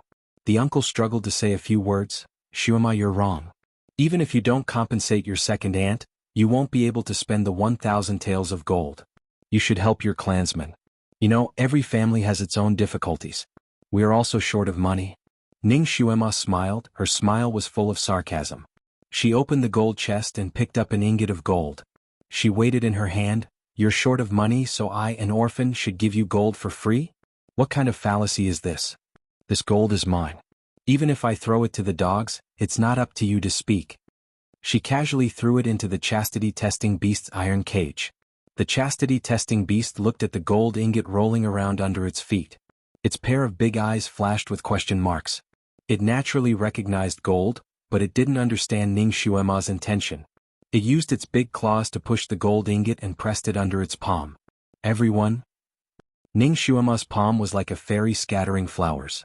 She threw the ingot of gold into the iron cage. When everyone reacted, she had already thrown half of the chest of gold into the iron cage. Those who knew martial arts rushed over. Stop. What are you doing?"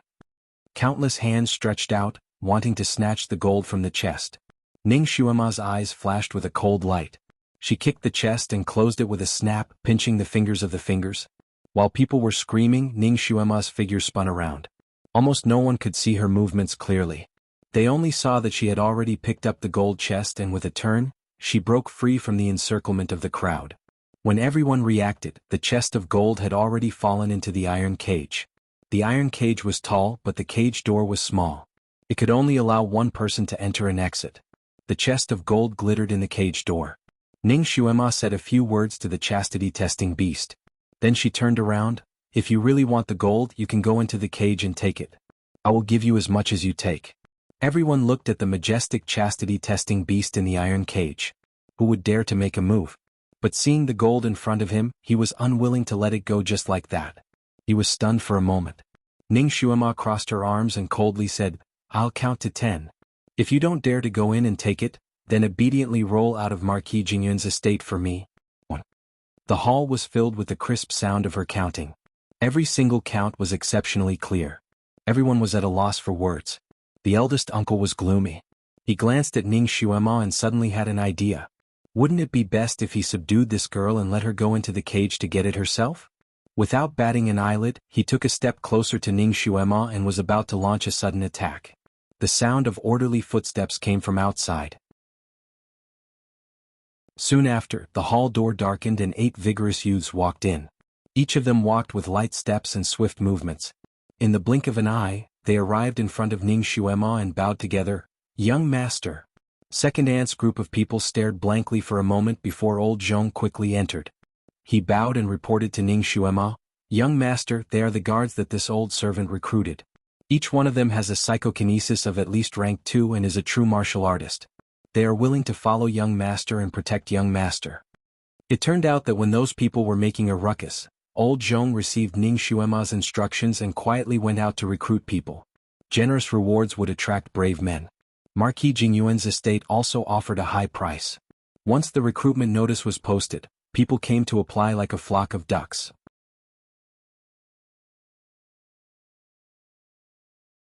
Chapter 23. Although old Zhong was old, his ability to judge people was very good. He carefully selected 8 guards and brought them back first. The 8 of them were full of vigor.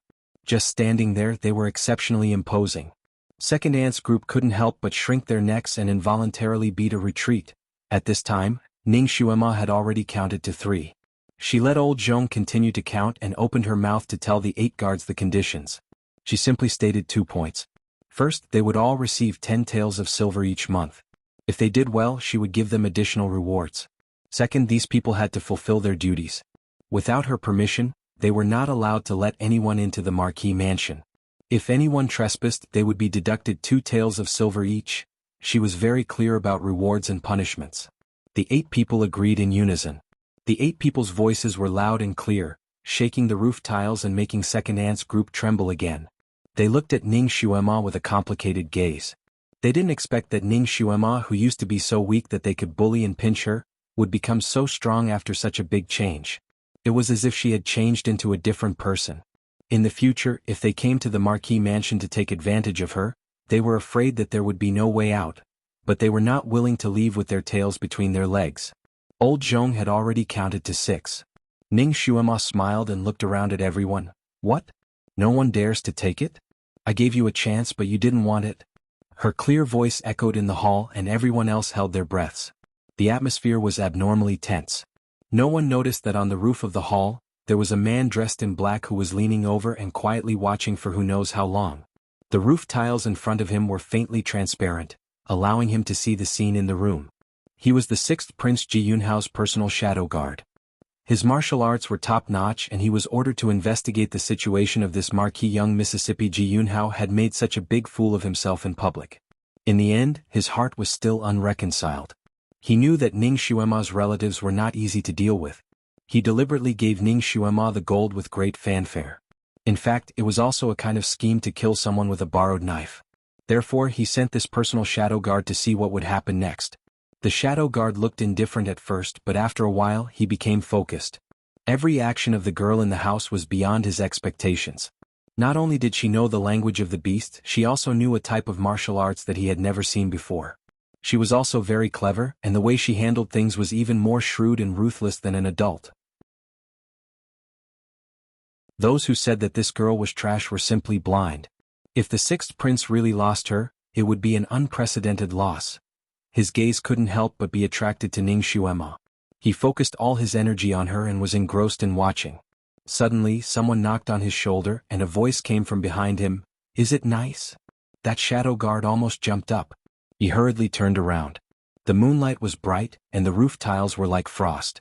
Behind him stood a young man in a moon-colored robe. His hair was as black as ink, and his eyes were like the ripples of autumn water. His lips were like a light red peony. He stood under the moonlight, and the beautiful jade on his waist was glowing. On his thumb was a large jade ring, and on his palm was a white jade flute. His eyebrows and eyes were full of elegance. He looked gentle and refined, but there was a noble aura hidden in his bones. That shadow guard almost trembled. "Your Highness the Crown Prince." Ji Yunhuang, the Crown Prince of Jianghu country, was also a legend. In the Tianxi continent, there were two types of martial arts. One was ordinary martial arts. People with psychokinesis at the first or second level would cultivate this.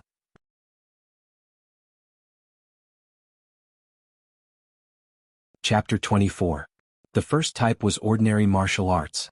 People with psychokinesis at the first or second level would cultivate this. At the highest level they could become a martial arts expert and become a warrior, a bodyguard or a bodyguard. The majority of people in Tianxi continent were like this. The last type was techniques. People with psychokinesis at the third level and above would cultivate this. This type of cultivator had the most room for development and was also the most complicated. They were divided into three types: heaven, earth and human. Each type was also divided into 10 levels. For those who could cultivate techniques, most of them would cultivate to the 10th level in their entire life and would not be able to advance any further. Very few people could break through the human level and enter the earth level, becoming a genius among geniuses. These people were very few in number and all of them were great masters of their generation. Every action of theirs would determine the rise and fall of a sect. As for the heaven level, it was a legendary level. It was rumored that the ancestor had already cultivated to this level. However, none of the living people in Tianxi continent had ever seen him in action. Or perhaps, those who had seen him in action had already disappeared from this continent. Psychokinesis was divided into 10 levels. The higher the level of techniques one could cultivate and the more effective they would be. Most of the people in Tianxi continent were at the first or second level. Only a small number of people had reached the third or fourth level. Those who reached the fifth level were extremely rare and were fought over by various sections. As for this Crown Prince Ji Yunhuang, his psychokinesis was at the 6th level. At a young age, he had already cultivated to the 3rd level of the Earth realm and became the pride of Jianghu country. Not long after his talent was tested, the old emperor announced to the world that he was the Crown Prince. At a young age, he was taken in by the head disciple of the world's #1 mysterious sect, the Sun Moon sect. He became the ancestor's direct disciple and was carefully nurtured.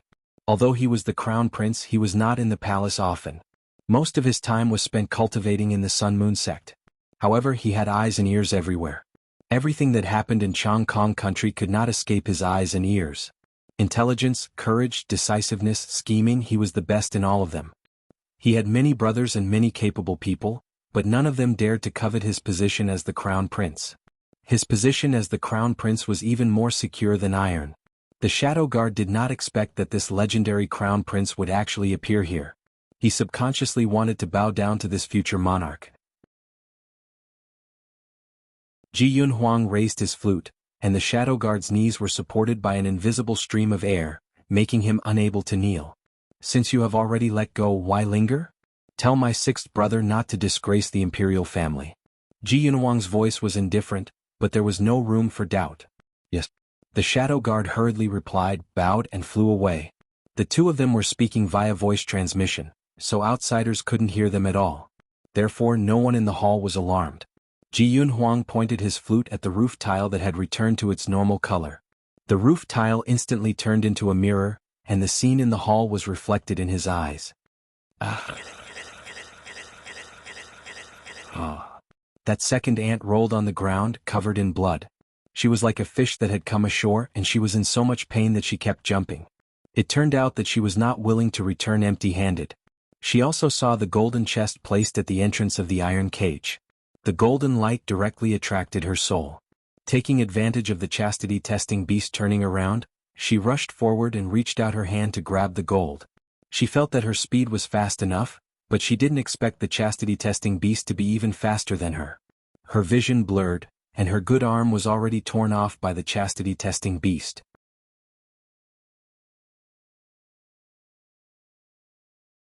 Chapter 25. Fortunately, her husband saw that the situation was not good and rushed forward to hug her.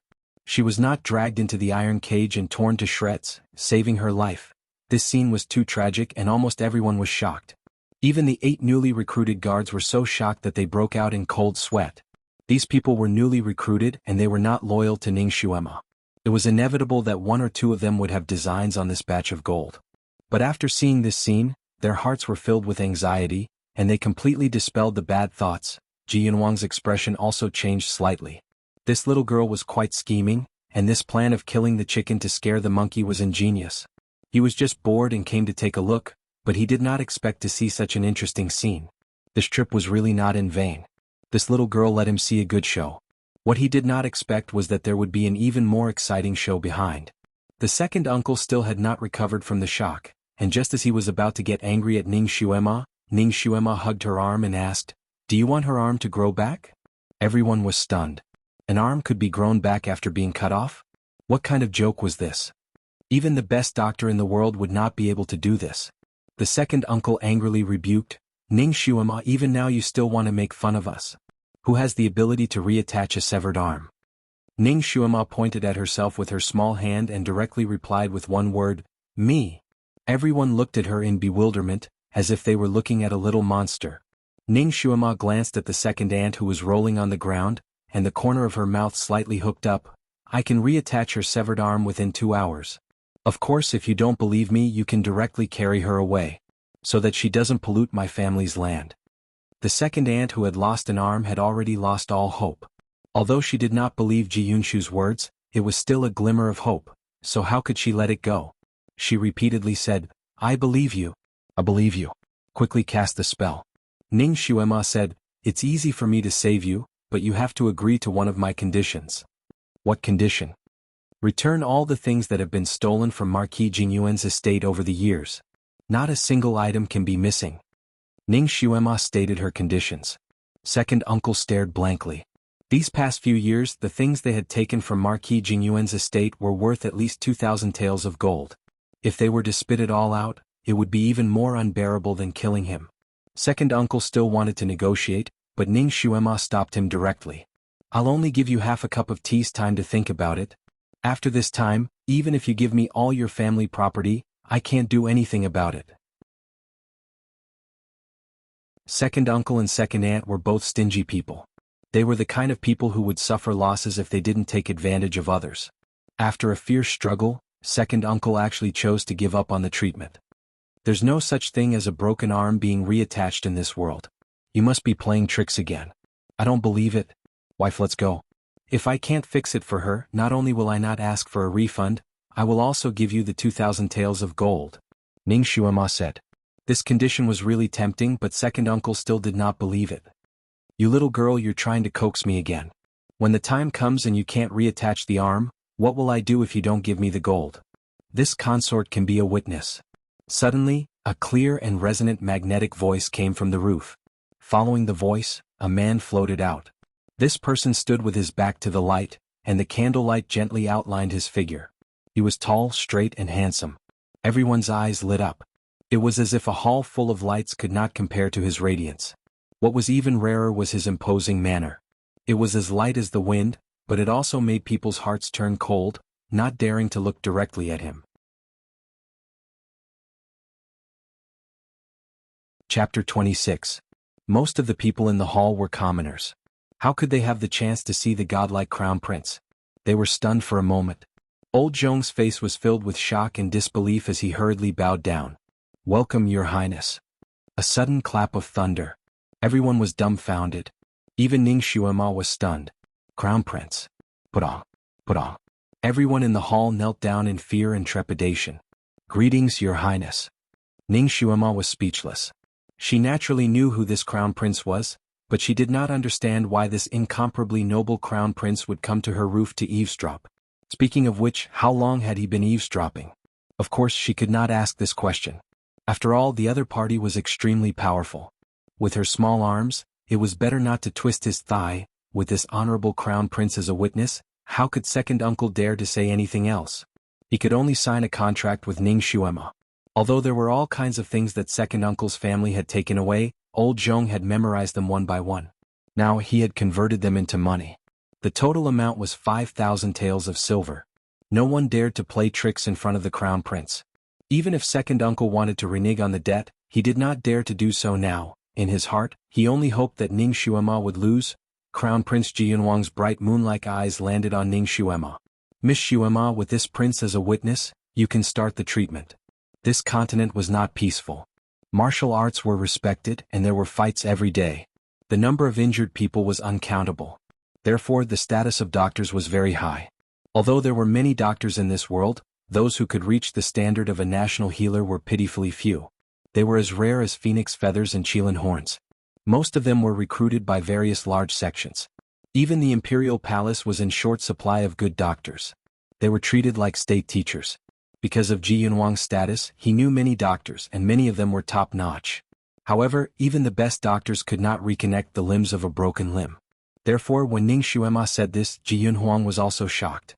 He was afraid that his second uncle would not accept Ning Xuema's conditions because of the money, so he immediately showed himself. With the crown prince's personal orders, all the preparations were completed in a very short time. Ji Yunhuang even followed Ning Xuema's request and used a spell to clean the room thoroughly. Although it could not be compared to modern sterile operating rooms, it was still acceptable. Your Highness, please wait in the main hall. Ning Xuema bowed to him and rudely chased him away. Ji Yunhuang originally wanted to watch her do it with his own eyes, but Ning Xuema's words dispelled his thoughts. When Xuema performs the rescue, she needs to be completely naked. Ji Yunhuang turned around and walked out. I will wait in the main hall. He had no interest in looking at the middle-aged woman's naked body. Second aunt had been knocked unconscious by Ji Yunhuang using a special method. If her acupoints were not unsealed, she would definitely not wake up. Therefore, Ning Xuema was at ease as she cut the needle and thread on second aunt's body. She was not afraid that she would jump up in pain. A quarter of an hour passed, then a quarter of an hour passed. Half an hour passed. The room was still quiet, except for the occasional sound of a knife and scissors being cut into a disc. Everyone held their breaths and waited in the main hall. Of course, with the crown prince present, the others only dared to stand with their hands down. Old Zhong fearfully brought out a brand new tea set to serve tea. Ji Yunhuang glanced at it and lightly said, "Put it down."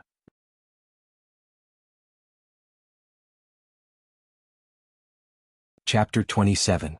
Old Zhong respectfully brought out a brand new tea set to serve tea. Ji Yunhuang glanced at it and said faintly, "Put it down." He was a perfectionist. Everything had to be the best.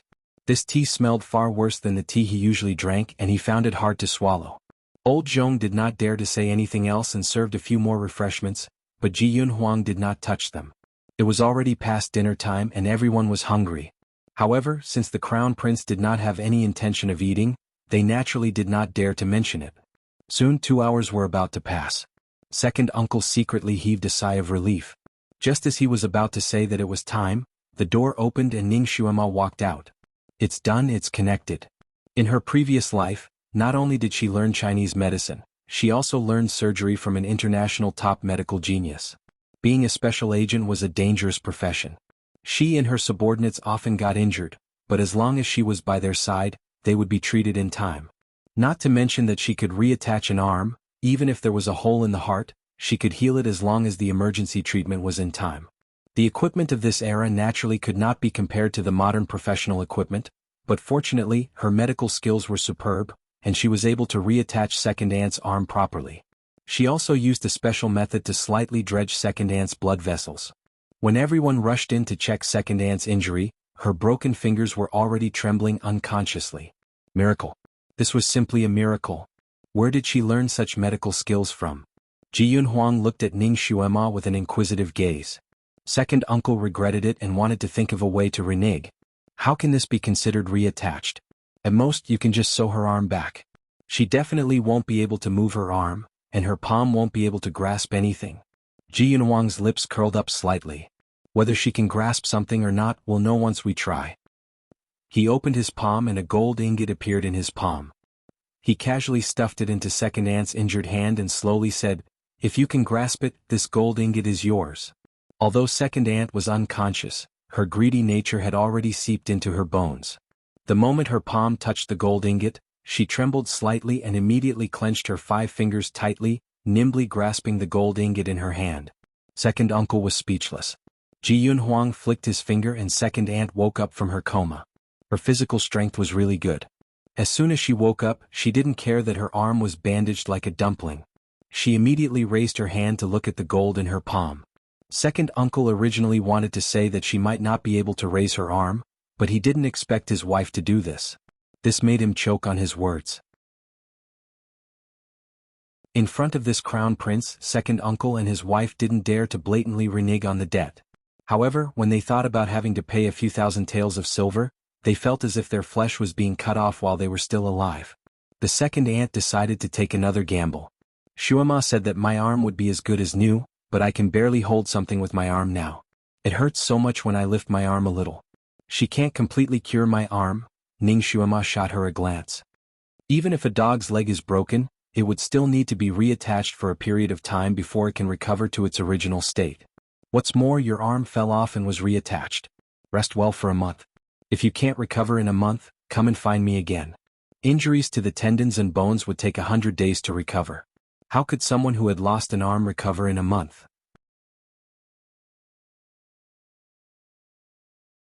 Chapter 28. Not to mention second uncle and his wife, even Ji Yunhuang did not believe it. However, he had his own methods. With a snap of his fingers, an imperial bodyguard descended from the sky and knelt in front of him. Ji Yunhuang ordered, "Bring this woman to the Supreme Court. Have the bailiffs find a quiet room for her to recuperate for a month. After a month, bring her to see this prince." Second aunt was so frightened that her face changed. How could she enter the yamen as she pleased? If she went in, even if she did not die, she would lose a layer of skin. She loudly begged for mercy, saying that she did not want to go there and that she could go home to recuperate. Ji Yunhuang naturally did not agree. He was not interested in this woman's life or death. What he was most interested in was whether Ning Shuema's medical skills were as good as what she said. Thus, he waved his hand and second aunt was carried away without any explanation. The bailiffs in the Supreme Court were comparable to coroners. They were all astute and valiant. If second aunt wanted to cause trouble or harm herself, there was no way. He was very relieved. Since the crown prince had arranged it this way, those people naturally did not dare to say anything else. One by one they left dejectedly. With the crown prince as her guarantor, Ning Shuema was not afraid that second uncle would cause trouble. She stretched out her small hand and yawned. This day had been really thrilling. It had been a day of ups and downs. Her small body could not take it anymore and was tired. Her actions were obviously to chase him away, but the crown prince pretended that he did not see it. He calmly chatted with Ning Shuema and asked her about her medical skills. Ning Shuema naturally would not foolishly say that she had transmigrated. Thus, she gave a very mysterious answer that no one could find any fault with. Heaven's gift. I accidentally learned it from a deity in a dream. Ji Yunhuang was speechless. Naturally, he didn't believe her nonsense, so he chatted with her for a while. Unfortunately, this little girl looked innocent and unaffected. Her eyes were as clear as crystal, but her words were watertight. No matter how he tried to pry, he couldn't find a single flaw in her story. Seeing that it was late at night, Ning Shuema could not help but ask, "Your Highness, it's already late. When will you return to the residence?" Ji Yunhuang suddenly raised his hand to ruffle her hair. "All right, I won't disturb you. This prince will go back now. I'll come back to see you in a few days." Then he left. Ning Shuema sat on the chair in a daze for a moment. She actually couldn't avoid the crown prince's palm. His movements didn't seem to be fast, but they were as smooth as flowing water. Before his palm reached her head, an inexplicable pressure had already reached her, causing her to be unable to move. Only then did he pat her head as if she was a little kid. This crown prince was indeed a genius among geniuses. Her martial arts were not on the same level as his. If he wanted to kill her, it would be as easy as blowing off dust. It seemed that she had to cultivate in seclusion. At the very least, she had to strengthen this little body of hers and restore the power she had in her previous life. She was sitting there with her head bowed as she planned for the future. The chastity-testing beast in the iron cage finally couldn't stand it anymore. It slammed the iron cage with a loud crash. "Woman, when are you going to prepare my food? Didn't you promise to prepare a table of good dishes and a jar of good wine for me? I'm hungry. I want to eat 10 roasted suckling pigs, 5 roasted whole lambs, and also 10 pounds of medium-well steak." In one breath, it listed out many of its favorite dishes from its previous life. At the end, it didn't forget to add, "Don't give this lousy cow's head to eat. This lousy has eaten it for over 100 years. I've already eaten it until I vomited."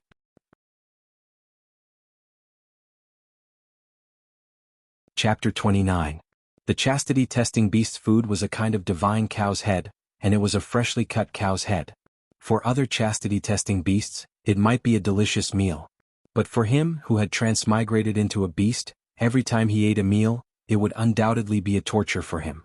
Now he was finally adopted by a little girl who understood his language. Later on he would no longer have to suffer that kind of torture. Ning Xuema was very generous. She instructed old Zhong, and the newly hired chef was eager to show off his skills. Very quickly he prepared a table of good dishes. Of course the chastity-testing beast also ordered a lot of dishes. Ning Xuema didn't expect that the chastity-testing beast's sturdy and majestic body would actually get drunk with just a touch of wine. It only drank half a jar of green bamboo leaf, but it was already 70 to 80% drunk. The wine entered its intestines and it howled English songs all night long. It was so noisy that everyone in the mansion was alarmed and unable to sleep. Ning Xuema let someone boil half a pot of hangover soup. After coaxing it to drink it, it finally calmed down. It lay there and muttered, crying and talking. It wept and complained about the grievances of transmigrating into a beast. It thought that after transmigrating, it would be like the male protagonists in other men's novels. It thought that it would be able to achieve earth-shattering things, and that it would be able to have countless beautiful women take the initiative to wrap themselves around it. It didn't expect that after being locked in an iron cage for 100 years, eating cow's head every day, not to mention beautiful women, it didn't even see half a female beast. Ning Xuema originally thought that being transmigrated while sleeping was already hard enough. After listening to the chastity-testing beast's tearful complaints, she felt satisfied. This beast was much more bitter than she was. The new servants of Marquis Jingyuan's mansion saw the following strange scene.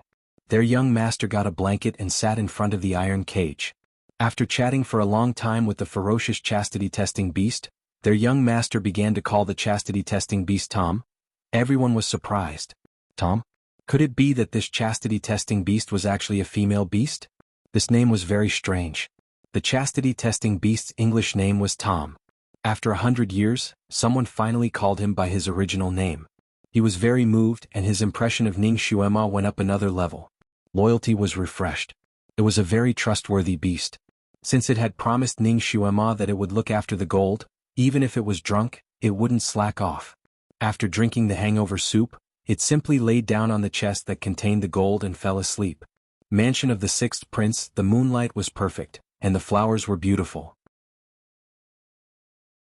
In the octagonal pavilion in the garden, Jianghu sat on the main seat, surrounded by 3 beautiful women. These 3 beauties were all his concubines, they couldn't even be considered as side concubines. Your Highness, congratulations on finally canceling that marriage. Ning Xuema can't even compare to us. How could she be worthy of being your Highness's concubine? The beauty in pink said. That's right. Your Highness is wise to withdraw from this engagement. That trash isn't even qualified to be the prince's maid, not to mention anything else. Beauty Lulu continued. Here's to the prince finally getting rid of that trash. The beauty raised her wine cup. Jianghu's gloomy face turned slightly better. They were right, trash was trash. Even if she occasionally showed off, it didn't change the fact that she was trash. He was now a favored prince in the royal family.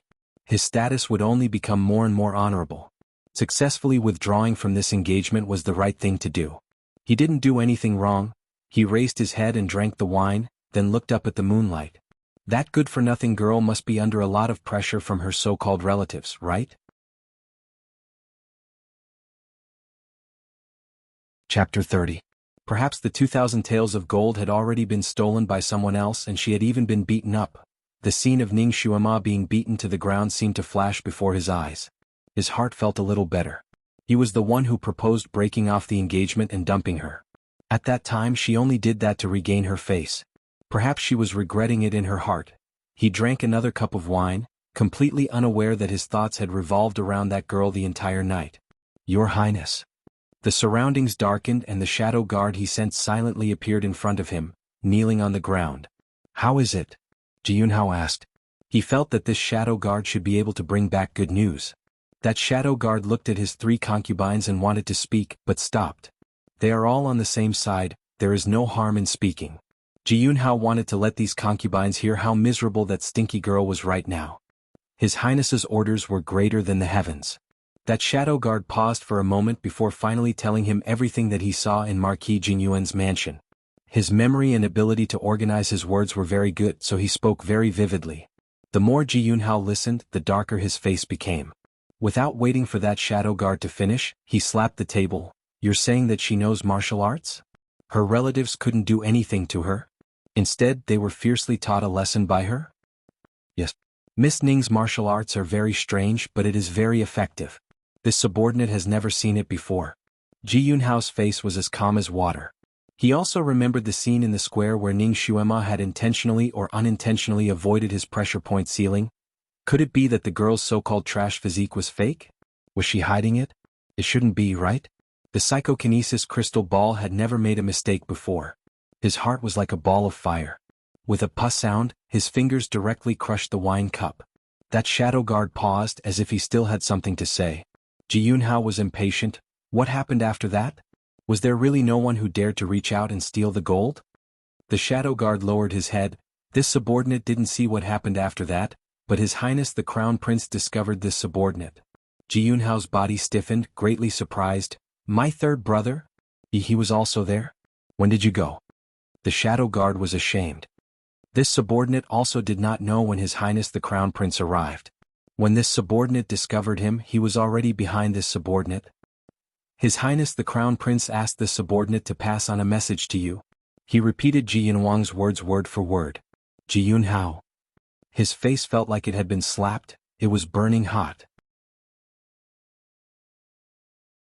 The three beauties who had been flattering him didn't dare to say anything when they saw him like this. The peach blossom beauty was a little bolder and said, that little hussy's relatives are just a bunch of trash. It was normal that he couldn't do anything to her. Prince, you don't have to take it to heart. Maybe it was just a coincidence. Maybe the Crown Prince just happened to pass by. Get lost. Ji Yunhao suddenly smashed the table with his palm. The wine and dishes on the table shattered into pieces. The beauties left pathetically. Ji Yunhao's anger had yet to dissipate. Passing by. What the fuck? His Highness the Crown Prince could pass by someone's residence? She did not expect that the Crown Prince, who had always pursued perfection and had never placed anyone in his eyes, would actually be interested in that woman. He thought that what he had thrown away was just a rag. Who would have thought? He secretly clenched his teeth and slowly ordered, this woman is a little strange. Send someone to keep a close eye on her. If there is any movement, quickly report back. For the next few days, Ning Xuema's days were leisurely and fulfilling.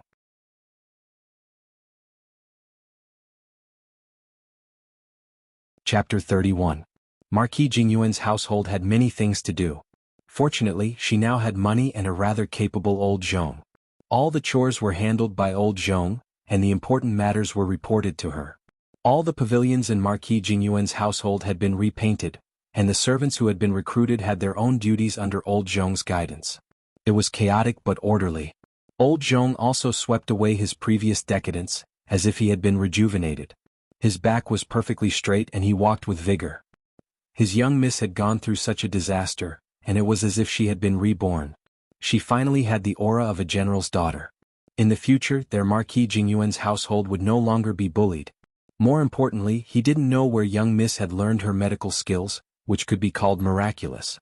Old Zhong's back was originally a little hunched, but Ning Xuema had only inserted a few needles into his body, and unexpectedly his perennial hunchback was cured. Old Zhong felt as if he was 10 years younger. His voice was a lot louder and he was even more grateful to his young miss. He spared no effort to take care of everything in the Marquis Jingyuan's household.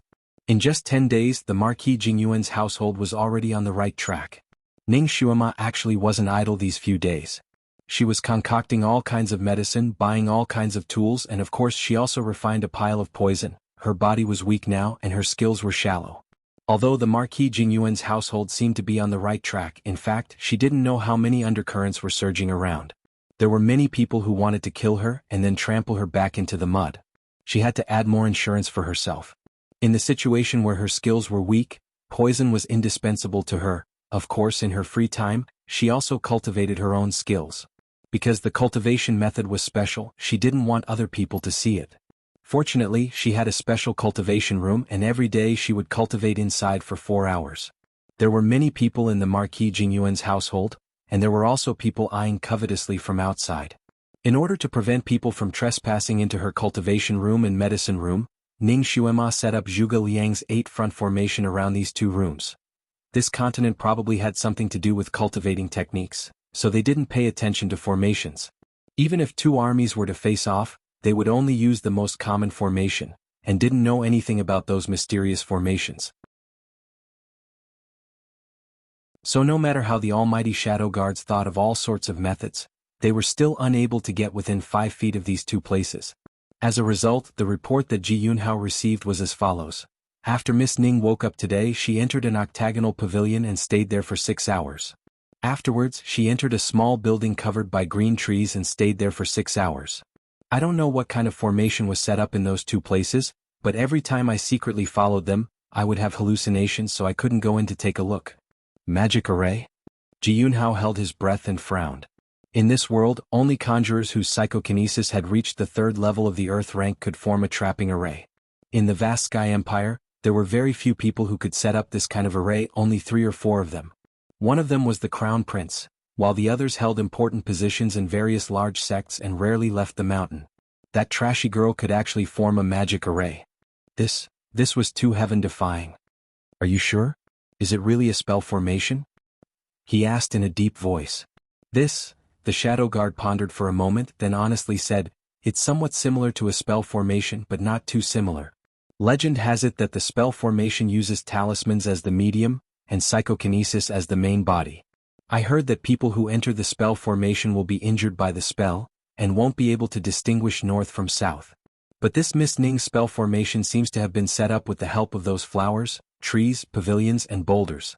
There are many forks in the road, and it's impossible to tell which one is the correct one. I feel that if we use psychokinesis to destroy those flowers, trees, and other things, we should be able to break it. But if we do that, we will inevitably alarm the people of the Marquis Jingyuan's household, so I don't dare to act rashly.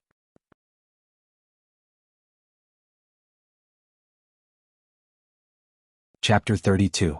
Ji Yunhao's face was as calm as water as he asked the Shadow Guard a few more questions. For example, everything that the Marquis Jingyuan's estate had recently purchased and the movements of the other people in the estate. This time, the Shadow Guard's answers were very specific and he directly handed Ji Yunhao the list that he had secretly recorded. When Ji Yunhao finished looking at the list, his face almost turned green. The other things like tables and chairs were easy to deal with. After all, she was just decorating the Marquis Jingyuan's estate. She actually bought countless knives and scissors, countless bags of embroidery needles, countless kinds of thin threads as well as various bottles and jars. The most important thing was, he didn't know if that lass wanted to open a medicine shop, but she actually bought 10 caddies of all the common and uncommon herbs in the world. Ji Yunhao looked at the densely packed list and felt dizzy. He simply couldn't see what that lass was trying to do. He had also heard that she had helped that second aunt reattach her broken arm, but he didn't know how effective it was. After all, that second aunt was currently in the Supreme Court and was being closely guarded. Because it was the Crown Prince's orders, even Ji Yunhao's people couldn't go in to check. That lass really had amazing medical skills? That's impossible. How come he had never heard of her before? Could it be that the Crown Prince had deliberately set up a puzzle? Using that lass as a ruse?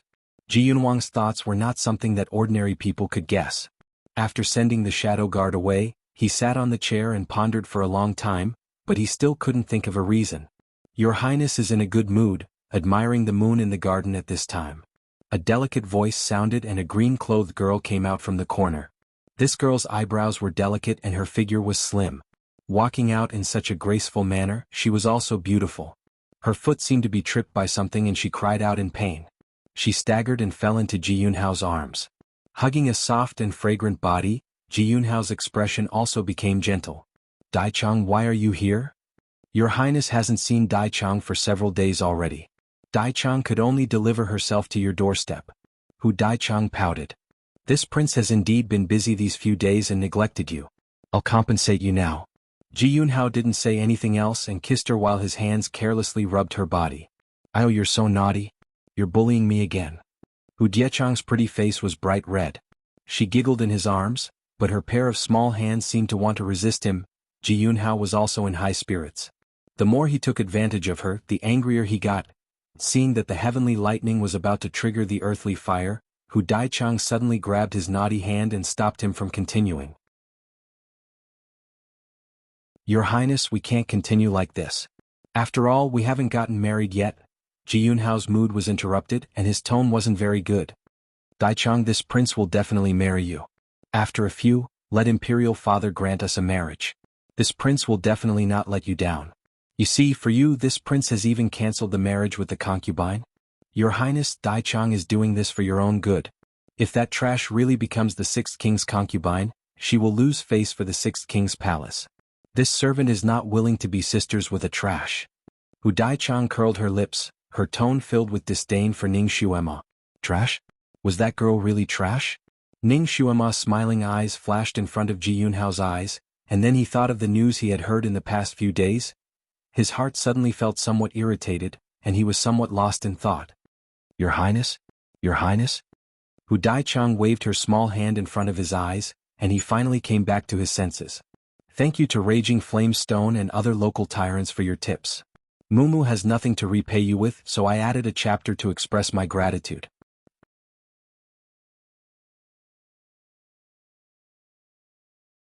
Chapter 33. The girl in his arms was disheveled and her snow-white skin was faintly discernible. He suddenly lost interest and gently pushed her away. All right, Daichang, it's already late. You should go back. Otherwise, it won't be good if someone finds out. He was actually absent-minded while holding her. This was something that had never happened before. Hu Daichang suddenly felt uncertain and flustered. Her watery eyes turned and she hugged his arm. Your Highness, this servant has learned a new method of brewing tea. I want your Highness to have a taste of this servant's skills. Ji Yunhao nodded and readily agreed. All right, let's go to Crane Gazing Pavilion tomorrow. This prince wants to see if my beloved concubine's skills have improved. Hu Daichang smiled sweetly and finally left in satisfaction. Her martial arts weren't low. Her figure flashed a few times in the garden and disappeared without a trace. Ji Yunhao looked at her back and let out a sigh of relief.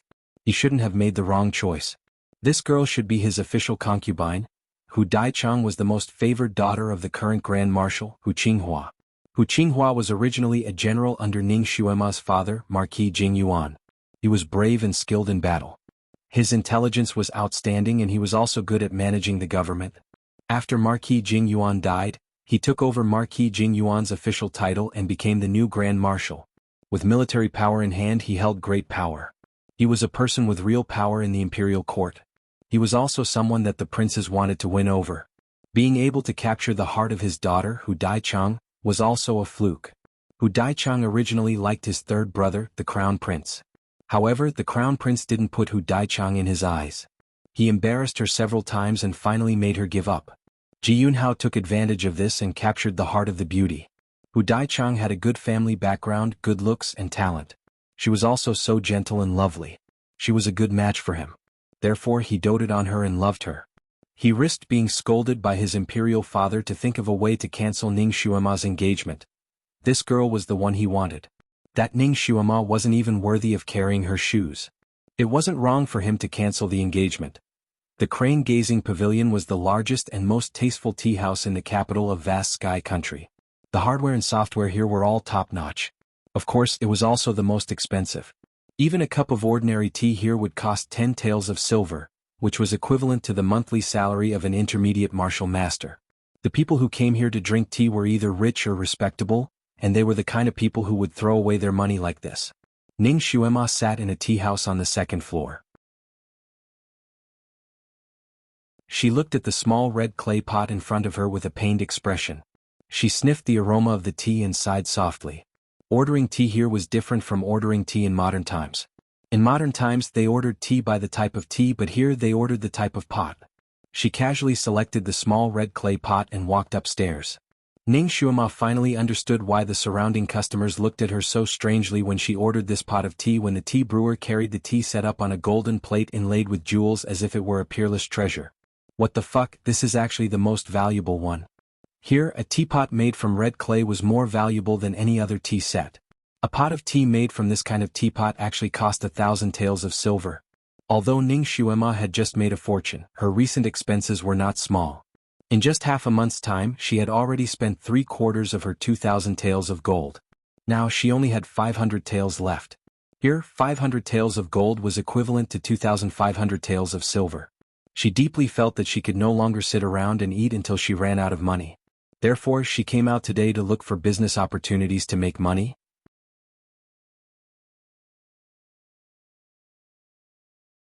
Chapter 34. When she was tired from walking around the streets, she strolled to this tea house to rest and have a cup of tea to moisten her throat. Who would have thought that a pot of tea would cost her 1,000 taels of silver? She was in so much pain. No wonder after she ordered this pot of tea, the waiter respectfully welcomed her upstairs. It seemed like he really thought of her as a fat sheep to be slaughtered. Fortunately, the fine tea and snacks here were complimentary, or else she would feel even more pain. The tea house on the second floor was indeed a place for the rich. The design of the tea house was strange. The 4 bamboo walls were hung with famous calligraphy and paintings. The calligraphy and paintings of this world were similar to that of ancient China. The paintings were done with fine brushwork, and the words were written with bold cursive script. The calligraphy and paintings hanging here were also by famous masters. Ning Xuema had heard of a few of them before. Every piece of calligraphy and painting was worth a lot. Any one of them could be exchanged for a few thousand taels of silver. Among these calligraphy and paintings, the landscape painting hanging in the middle was the largest and most conspicuous. It was a landscape painting with splashed ink. The mountains were stacked on top of each other, and the clouds and mist were rising. There were strange trees and strange rocks and mountain streams. All of them were majestic and full of spiritual energy. It made people feel as if they were in the mountains. There was a line of words inscribed in the corner. The words were like dragons and snakes. They were elegant and had a proud character like a winter plum blossom. The inscription was the number of years the painting was done and the name of the painter. Han Shangyue. Ning Xuemo read out the name of the painter. She knew that this was a leading figure in the world of calligraphy and painting. It was equivalent to Su Beihong and Qi Baishe in her era. Any one of their paintings could be exchanged for a few mansions, and it was extremely difficult to find one. It seemed like this tea house had indeed spent a lot of money to improve the taste of the entire tea house. Ning Xuema drank a mouthful of tea and swallowed a piece of snack. Suddenly she felt that the 1,000 taels of silver was not so painful. Money was a bastard. She could still earn money after spending it. With her ability, why would she be afraid of not being able to earn money in this era? Moreover, she had just inquired about a way to earn money. She heard that there were countless herbs in the Tianshu mountain, which was 100 miles away from the main city. There was no lack of precious herbs. In a few days she would go there and take a look. Perhaps she would be lucky enough to pick some extremely rare ones. If that happened, she would have struck it rich. However, she heard that there were a lot of magical beasts in the mountains. Many herb gatherers who went there never returned. This caused the medicinal herbs produced there to be very scarce in the market. If she wanted to go there, she had to prepare well. She couldn't act blindly. She transmigrated here to laugh at the world, not to feed the magical beasts. She lowered her head and was thinking about the next step of making money when the light at the door dimmed. 2 people walked in hand. Both of them were dressed in luxurious clothes. The man had a tall and straight figure and a handsome face. His eagle-like eyes exuded the dignity of a superior person. When he turned around, they radiated radiance in all directions. The woman's hair was tied up in a bun, and her makeup was exquisite. Every movement of hers had the demeanor of a noble lady. The layout of this tea house was unique, like a modern music tea house. There were translucent screens and potted plants between the tea houses. Ning Xuema was sitting near the window in a relatively quiet corner. Therefore, when the 2 people came in, they did not see her. Ning Xuema only glanced at the 2 people before withdrawing her gaze. The 6th prince, Ji Yunhao, was her body's former fiancé. He no longer had any relationship with her. Her energy was limited, so she would not pay attention to irrelevant people. As for the woman beside him, the corners of Ning Xuema's mouth slightly hooked up. She picked up the teacup and took a sip of tea. Chapter 35. The corners of Ning Xuema's lips curled up slightly. She picked up the teacup and took a sip. She closed her eyes and listened to the zither playing from behind the beaded curtains. The zither playing skills of a zither player here were naturally at the pinnacle of perfection. The sound of the zither was like flowing water, leisurely drifting through the fragrance of the tea, giving people a rare sense of tranquility. Ning Xuema knew how to play the zither. After all, when she was in the modern era, she liked to listen to some ancient music in her free time. What zither, pipa, eru, piano, as long as it was light music, she liked to listen to it. She even played a few pieces herself as a form of entertainment. Although she had never heard the zither playing this piece before, it had the advantage of being quiet and secluded. Could cleanse the soul. She felt that drinking tea and listening to this would allow her to calm down and think about her own matters. The other customers in the tea house were also quietly listening and occasionally whispering to each other. Pa! A crisp sound broke the silence of the mountain forest. Everyone was startled and turned to look at the source of the sound. That tea set was used by someone else. Didn't I tell you to keep a red clay tea set? Miss Hu Daichang was angry. The waiter who had brought the tea set for their table looked at the broken teacup on the ground with heartache and retorted in a low voice, Miss Hu, this set is the red clay tea set that you often use. You never used the bamboo red clay tea set, so I gave it to another customer to use? Just because I often use this set doesn't mean I'll use it again this time. Since I told you to keep it, you have to keep it for me. Hurry up and get that tea set back, wash it properly and send it to me. If you say another word, I'll break your dog leg. Hu Daichang wanted to show off her prestige as the daughter of a great general in front of Jianghu, so she became more and more aggressive. General Hu's power reached the heavens, and the sixth prince was a member of the imperial family. These two people were not people the waiter could afford to offend. He could only run down to report to his manager. A moment later, a scholarly-looking middle-aged scholar who was dressed even more elegantly than his appearance walked over with quick steps. He first greeted the sixth prince and Miss Hu before walking to Ning Xuema's tea table. He sized her up without batting an eyelid. Today Ning Xuema was wearing a light pink muslin dress, which made her small face look even more tender and tender. She looked like a pure and innocent child, so he did not take it to heart. He cupped his fist and said, "This young customer, I'm really sorry. Your tea set has already been ordered by someone, but the servant forgot about it and sent it to you. Now the original owner wants to take it back. Do you think you can let go of your tea set? I'll give you another pot of good tea as an apology." Ning Xuema Miss Hu's words, her small mouth, "Manager, this is your fault. I clearly heard that the customer over there didn't order this tea set in the beginning. How did it become that they had already ordered this tea set? Originally, I didn't care much about this tea set. If you told me the truth, I might have happily given it up. But now you're blatantly lying. You obviously think I'm a child who's easy to bully. I don't want to give up this tea set anymore." The manager was stunned. He had thought that she was easy to fool because of her young age and amiable appearance. Who would have thought that her words would be so sharp? An awkward expression appeared on his face. Before he could say anything, Hu Daichang heard the commotion and walked over.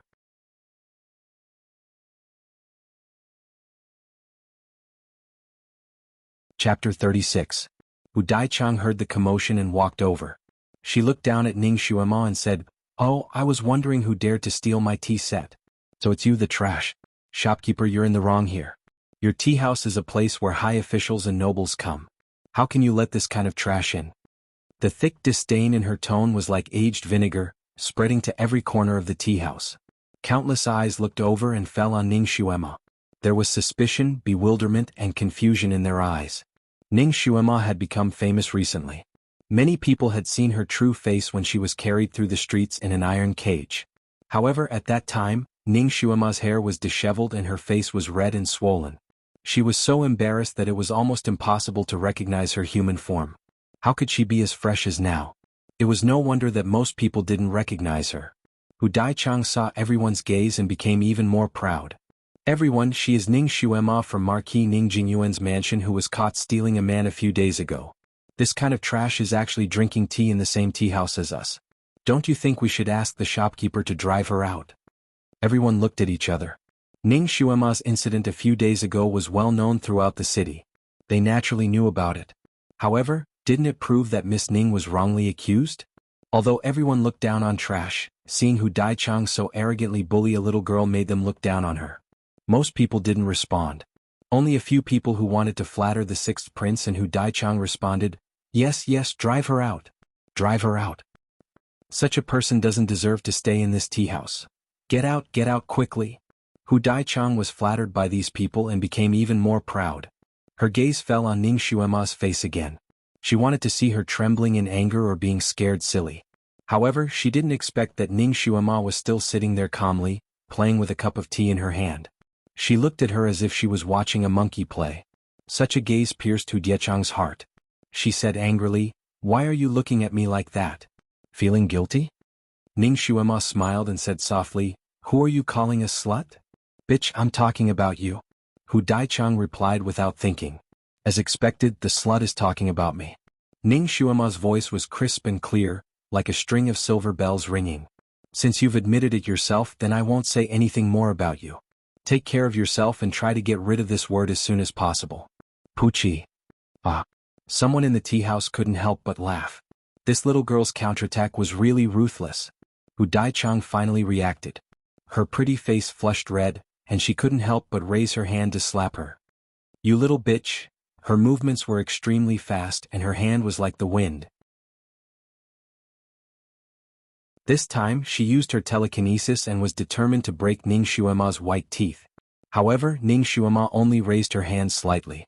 Before Hu Diechang's palm could touch her, she suddenly screamed and hurriedly withdrew her hand. It hurts. It hurts so much. Her palm felt like it had been stung by a wasp. It hurt so much that she wanted to stomp her feet. Little bitch, you dare to plot against me? Ning Xuema raised her eyebrows. Hu Daichang, what are you doing now? You were the one who wanted to hit me, okay? You're dead. You little bitch, you actually used needles to stab me. Carrot.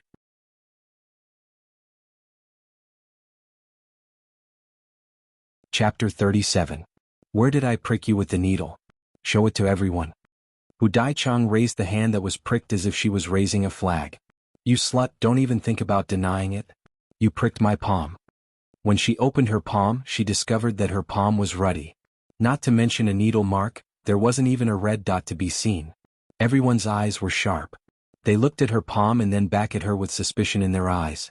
Hu Daichang also discovered this abnormality. She withdrew her hand and looked at it in disbelief. She was stunned. Ning Xuema sighed softly and suddenly looked in the direction of the tea house not far away. Sixth Prince, your future princess consort was pricked. Aren't you going to come out and take a look? Show some concern? The sixth prince's future princess consort. Everyone's eyes widened as they followed Ning Xuema's gaze. The sixth prince, Jianghu, wanted to strangle Hu Daichang to death. He and Hu Daichang were not engaged yet. If this was exposed in advance, it would be detrimental to his reputation. After all, he had just broken off his engagement with Ning Xuema. However, since Ning Xuema had called him out, he could only brace himself and come out. His gaze fell on Ning Xuema and slightly narrowed. He hadn't seen her for more than 10 days, but this girl had become much more lively. Her once emaciated face was now much more tender. Her once excessively thin chin now had a perfect curve. Perhaps it was because of the hot weather, but her white cheeks had a faint blush. Her eyes were big and curved, and the black pupils inside were as black as ink and as pure as water. When she looked at people, she was like a calm lake, giving people an indescribable sense of tranquility. The wind from outside the window blew in, causing her pink clothes to flutter in the wind. She looked innocent, well-behaved, and completely harmless. Her appearance was clearly the same, but her temperament was very different from before. At such a young age, she seemed to have the power to captivate people's souls, making people unable to move their eyes away. Jianghu calmed himself down and his face sank. He opened his mouth and reprimanded, Ning Xuema, what nonsense are you talking about? Ning Xuema blinked her eyes innocently. How could it be nonsense? Sixth Prince, this Miss Hu Daichang even has a child with you. Don't tell me you don't plan to marry her? Wasn't it because of her that you tried so hard to break off the engagement? Shocking thunder. You had a baby? In other words, the sixth prince and Miss Hu Daichang didn't just get together these few days, but had been having an affair for a long time? Everyone's eyes became brighter and more subtle. Hu Diechang's pretty face flushed red.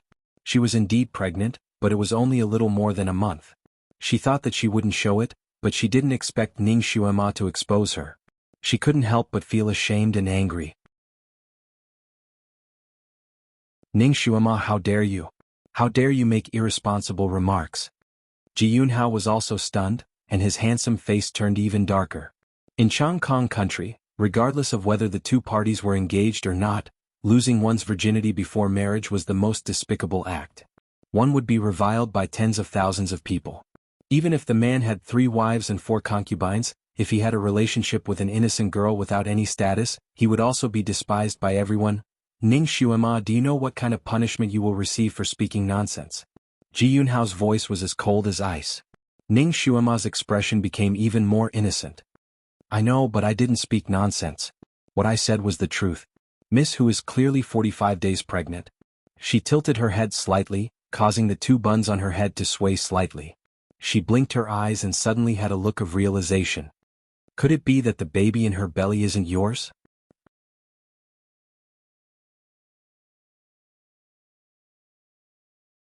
Chapter 38. Hu Daichang, Ji Yunhao, everyone? Hu Daichang was shocked and angry. Ning Xuema was right about the pregnancy date. How did she know? The doctor who had taken her pulse had clearly been killed in time. Ning Xuema, you dare to slander my reputation? I'm going to kill you. Hu Diechang's palm flashed and a sword appeared. She swung it at Ning Xuema. Ji Yunhao raised his hand to stop her, but he thought of something and his eyes flashed. He didn't make a move. However, Ning Xuema was already prepared for this. Just as the sword was about to pierce her neck, she suddenly lowered her body, causing Hu Diechang's killing blow to hit nothing but air. Hu Daichang couldn't stop her sword and stabbed the red clay pot on the table. Pa! A crisp sound rang out and the red clay pot shattered into pieces. 2 of the teacups were also broken. Miss Hu, are you angry out of humiliation? It doesn't matter if you get angry and break the shop's precious tea set, but don't get angry and harm your body. It won't be good if the baby is affected. Ning Xuema's body spun around before she sat back down. She looked at Hu Daichang and spoke in a serious tone. Hu Daichang. She was about to go crazy. She was so angry that her lips were trembling. You still want to talk nonsense? Little slut, if I don't kill you today, I'm not human. Hu Daichang flicked her wrist and the sword in her hand emitted a sword light that was about a foot long. It attacked Ning Xuema like a storm. Ning Xuema's body was like a willow in the wind as she dodged the sword light. There were several times when the sword light was about to hit her, but she dodged it by a hair's breadth. Seeing Hu Diechang's sword coming at her again, she let out a soft cry. The chair she was sitting on suddenly flipped over, and her body slid out like a fish, escaping the encirclement of Hu Diechang's sword. She slid past Hu Daichang like the wind.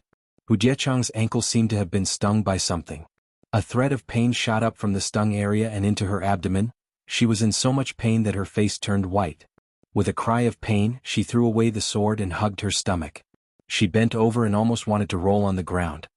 Daichang, what's wrong? Ji Yunhao subconsciously supported her. Hu Daichang felt a warm current flowing out from the secret place between her legs. Was she really going to have a miscarriage? She was so scared that her face turned pale. She blurted out, our child is gone. The moment he said that, everyone in the hall fell silent. Really? It was actually real. Originally, they were still a little skeptical of Ning Xuema's words, but now the evidence was irrefutable. Everyone looked at Hu Daichang with disdain. This stupid woman. Ji Yunhao cursed in his heart, but he couldn't do anything about it. He lowered his voice and said to Ning Xuema, "Good, you're ruthless enough. If anything happens to her, this prince won't let you off." Ning Xuema also became angry. Ji Yunhao, Hu Daichang, the 2 of you secretly colluded with each other and had an affair for a long time. In order to achieve your goal, you came to frame me wanting to ruin my reputation. Fortunately, the heavens opened their eyes and allowed the chastity-testing beast to prove my innocence. Otherwise, I would have suffered an unjust injustice. I'm an orphan girl. My arms can't twist the thighs of you nobles. I also despise your conduct. That's why I did as you wished. I quickly broke off the engagement and let you, this adulterous pair, get what you wanted. You're still not satisfied and bully an orphan girl like me. Do you really think that there's no justice in this world? Do you really think that you can cover the sky with one hand? Everyone here can testify for me. She was clearly the one who provoked me. She slapped and chopped at me. It was as if she wanted to kill me to silence me. I didn't even fight back. She used up all her strength. What does it have to do with me if the fetus is affected? How can this be blamed on me?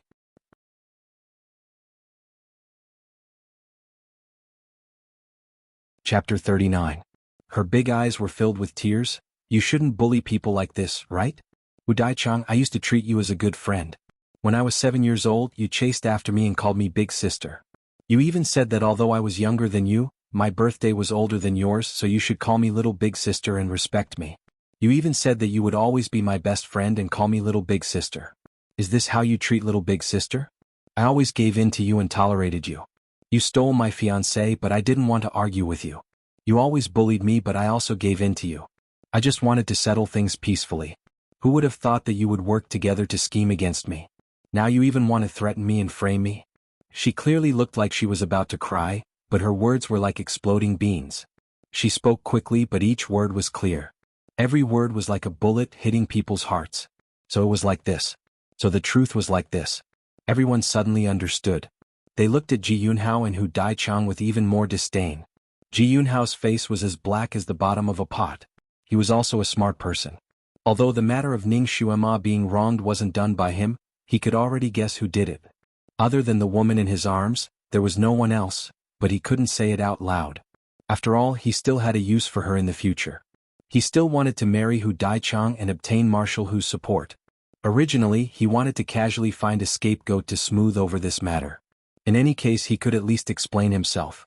However, he did not expect that Ning Xuema would reveal the matter between him and Hu Daichang at this moment.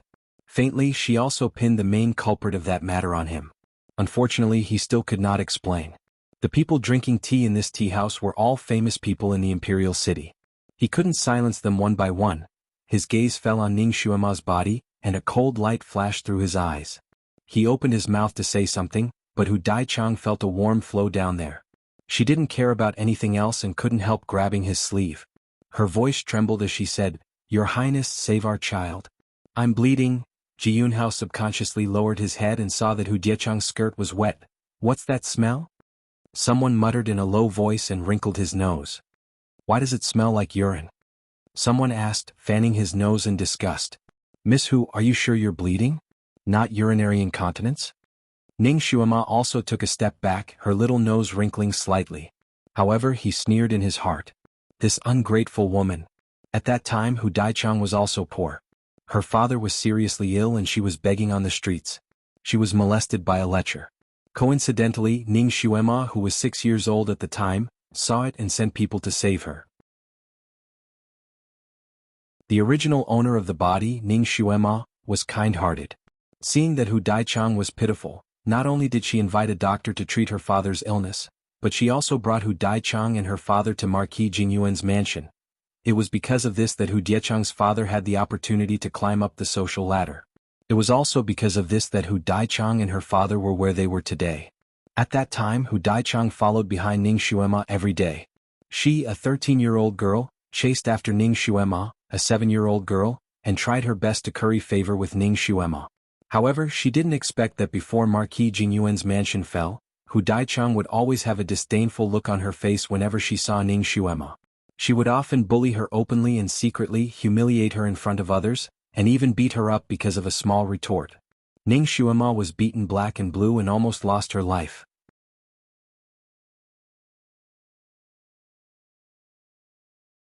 Chapter 40. In order to snatch Ning Xuema's fiancé, she had used all kinds of underhanded methods to kill Ning Xuema. The reason why Ning Xuema had been drugged and locked in an iron cage was all because of her. How could Ning Xuema be polite to this kind of woman? She had purposely hid an acupuncture point on Hu Daichang's leg to make her lose control of her urine. At this time, she wouldn't let her have a miscarriage. However, the child in her belly would sooner or later become a stone fetus and stay in her belly forever. She would no longer have the ability to give birth. This was the justice that Ning Xuema wanted for the original owner of this body. That girl couldn't die in vain like this. For a rich young miss to lose control of her urine in front of so many people was the most shameful thing. She had thrown her face all the way to the Pacific Ocean. Seeing that everyone was looking at her skirt, Hu Daichang had never been so embarrassed in her life. She even had the heart to dig a hole in the ground. Her pretty face was green and white, her chest was heaving up and down. Suddenly she covered her face and cried. Ning Xuema raised her eyebrows in confusion. "It's just incontinence, not a real miscarriage. Why are you crying?" A golden shadow flashed in the air and whipped towards Ning Xuema. This golden shadow appeared too suddenly without any warning. By the time Ning Xuema noticed it, it was already too late to dodge. She only managed to avoid the important part.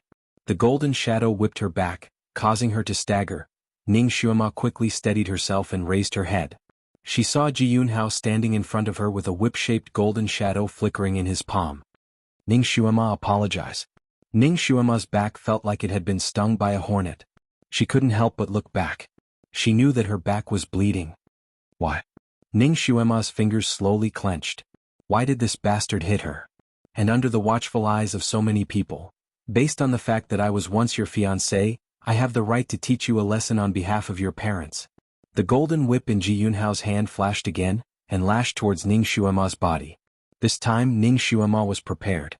She instinctively wanted to use the mystifying steps that she had learned in the modern era. However, the moment she moved, the spot on her back that was hit suddenly stiffened. Following that, her legs went numb and she was unable to move. She could only raise her arm to block at the critical moment. Ning Xuema looked at her tattered sleeve. The skin under her sleeve had a reddish-purple color, and an intense pain accompanied by numbness and itchiness spread throughout her entire arm. Was there poison on his strange golden whip? It actually made it difficult for her to move. Ning Xuema, this prince will say one more thing. Hurry up and apologize to Dai Chang. Ji Yunhao gripped his golden whip and took a step forward. He was like a jade-faced Azura, his baleful aura threatening. Your Highness, I don't want this slut's apology. Beat her to death. Beat her to death. Wu Daichang clamored from the side. Ning Xuemo retreated a step, but because her legs were weak, she tripped and fell to the ground with a thump. The surrounding people let out soft hissing sounds, but no one dared to step forward and meddle in this matter. Whether it was the Grand Marshal's daughter or the sixth prince, they were not people they could provoke. The more influential a person was, the more things they feared. There were already people who were afraid of being caught in the crossfire and secretly went downstairs. Ning Xuema's body was in intense pain and she was unable to raise her body. She opened her eyes to look at Ji Yunhao's murderous eyes and her heart turned cold. She had been too careless. She thought that these days she had already recovered 20 to 30% of her strength, and with her unfathomable Qing Gong, she would be able to protect herself from harm. She didn't expect that Ji Yunhao would actually use his psychokinesis to drive the soul-breaking whip to attack her in public.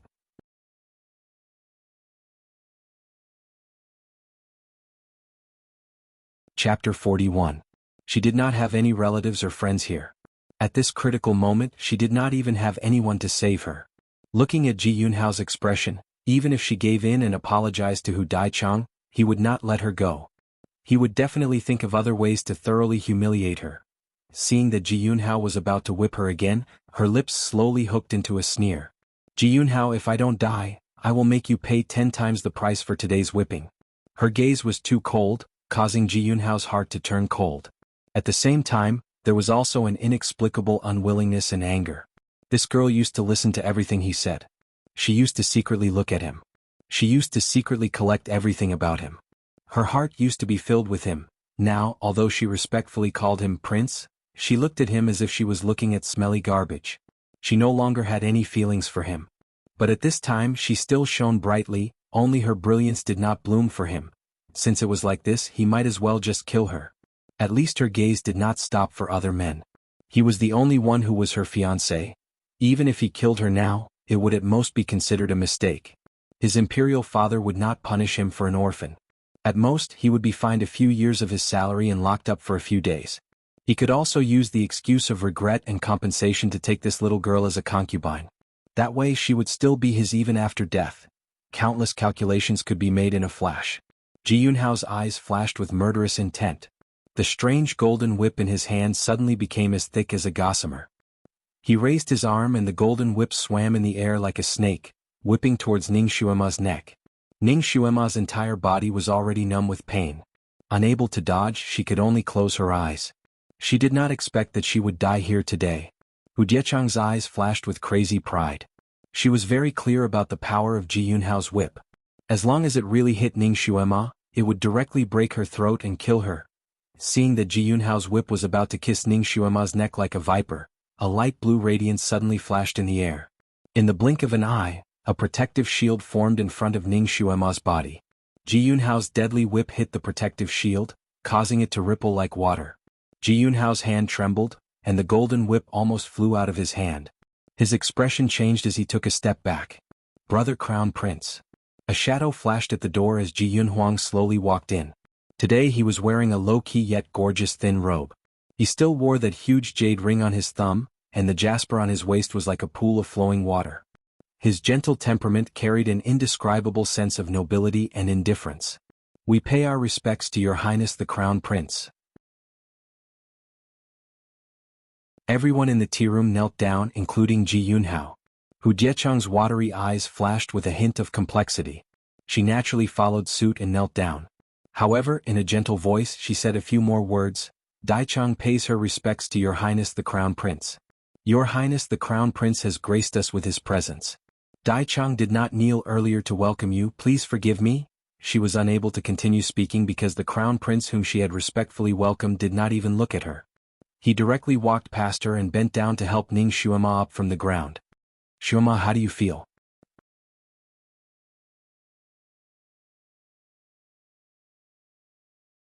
Chapter 42. Everyone was speechless. The Crown Prince, who had always liked cleanliness and could not bear to see anything that was not neat, would actually personally help a girl who had been whipped until she was covered in blood. Moreover, she was a girl who was called the number one trash. Hu Jiechang's face turned pale again. Ji Yunhao's face was also ugly. How could his brother, who had always pursued perfection, be so nice to a trash? His gaze was fixed on Ji Yunhuang's hand that was supporting Ning Xuema. His eyes were filled with uncertainty. When he saw Ji Yunhuang carrying Ning Xuema, he paused and walked forward with a medicine bottle in his hand. A pill was rolling in the bottle. Xuema, this is for treating whip wounds. Actually, I did not mean to hit you. It's just that you dash. It's just that what? Ji Yunhuang interrupted. His voice was calm, but it shocked Ji Yunhao. He calmed himself down and coughed. Just as he was about to explain, Hu Daichang impatiently said, reporting to Your Highness, it's just that she was too arrogant. She even insulted the imperial family. She should be taught a lesson. Ji Yunhuang glanced at her and lightly said, who taught you these rules? How can a commoner like you interrupt when the Crown Prince is speaking? Hu Daichang choked. Although she was the marshal's daughter, she did not have an official title. She was indeed a commoner. This Crown Prince seemed to have a good temper, but he was not lenient when he needed to. If someone really provoked him, even if it was the imperial uncle, he would still beat them up. The emperor had personally given him an imperial edict that gave him the right to act first and report later. Hu Daichang naturally did not dare to provoke him. Although she was unwilling, she still retreated. Ji Yunhao was also somewhat embarrassed. His hand was still stretched out, but Ning Xuema did not even look at him. Of course, she did not have the intention to take the medicine bottle either. He sheepishly withdrew his hand and replied to Ji Yunhuang, Brother Wang, you don't know. Just now, Xuema was spouting nonsense and slandering me and Miss Hu. I didn't want to see her continue making mistakes, so I taught her a lesson. Slander you? Ji Yunhuang smiled faintly. So you're saying that Miss Hu is not pregnant? This. Ji Yunhao paused for a moment. Just as he was about to clench his teeth and deny it, he suddenly saw the figure of an imperial physician among the surrounding guests. His Crown Prince brother was about to wave to that imperial physician. He took a deep breath and said in a low voice, Brother Wang, this is my fault. It was this younger brother who was unable to control his emotions that day and made a mistake. However, I will marry her. In these 2 days, this younger brother was going to ask Imperial Father for forgiveness and ask Imperial Father to grant the marriage. Royal Brother, this matter implicates the royal family's decency. I beg Royal Brother to let it go for now. Ji Yunhuang's expression turned cold. No matter what, since this matter is true, then it can't be considered as Xuema slandering you. Why did you act so ruthlessly to kill her?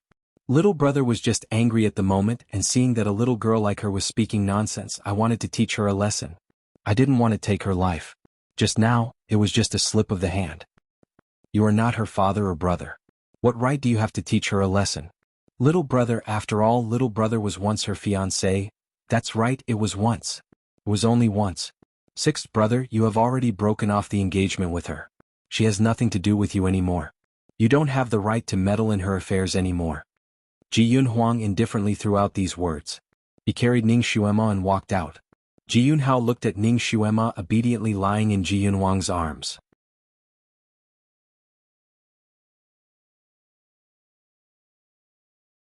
Chapter 43. Ji Yunhao looked at Ning Xuema obediently lying in Ji Yunhuang's arms. He clenched his fists under his sleeves and his eyes darkened. He took 2 steps forward and said, Xuema, this kind of whip wound can only be cured by my special medicine. You?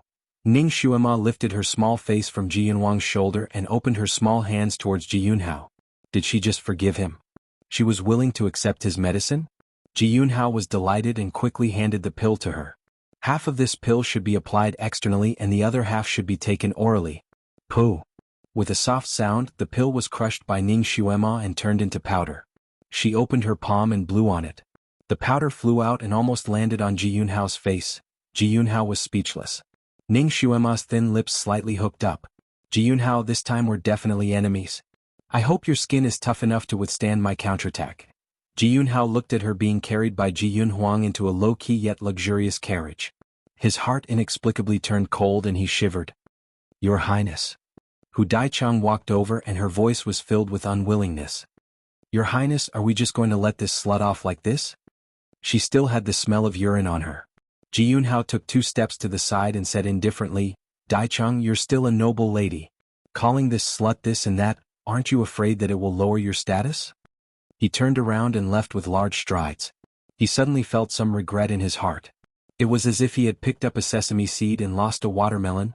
Hu Daichang was choked by his words and her face turned red. She usually tried her best to pretend to be a virtuous lady in front of Ji Yunhao. Her voice was soft and gentle and she had never said anything bad. But because she met Ning Xuema, every time she saw this little girl she would remember her lowly status in the past. She didn't want to think about how Ning Xuema had given her a new lease of life back then. She only wanted to think about how her ugliest side had been exposed in front of that little girl. Every time she saw Ning Xuema she felt very uncomfortable. Only by ruthlessly trampling on Ning Xuema could she feel better. That little slut, she was already as lowly as dust, but she actually made such a big fool of herself today. The grudge between her and her was set. If she didn't kill her she wouldn't be human. She clenched her fists tightly, as if she was clenching Ning Xuema's slender neck. Xuema, you shouldn't have destroyed that pill. After all, that was the only antidote for this whip wound. The luxurious carriage was spacious and well-equipped. Ning Xuema was placed on a snow-white brocade quilt. The brocade quilt was as soft as the clouds, and Ning Xuema was comfortable lying on it. Ji Yunhuang sat opposite her. Ning Xuema lowered her head to check the wound on her arm. She faintly said, I don't want that scum's things. I can make the antidote myself. She had the residue of the antidote on her hand, and she could smell its composition just by smelling it. Ji Yunhuang's eyes lit up. You can actually make that kind of antidote? According to what he knew, the antidote for Ji Yunhao's soul-breaking whip was a secret of the imperial family. In this world, only the palace's secret pharmacist could make it. Moreover, he was the only one who knew the prescription. There were many doctors who wanted to get their hands on the prescription, but none of them had succeeded. This little girl only crushed an antidote pill and she was able to make it? Ning Xuema didn't answer him. She took the brocade handkerchief beside her and wiped her hands clean. She used her hand to support her chin and looked at Ji Yunhuang with a smile.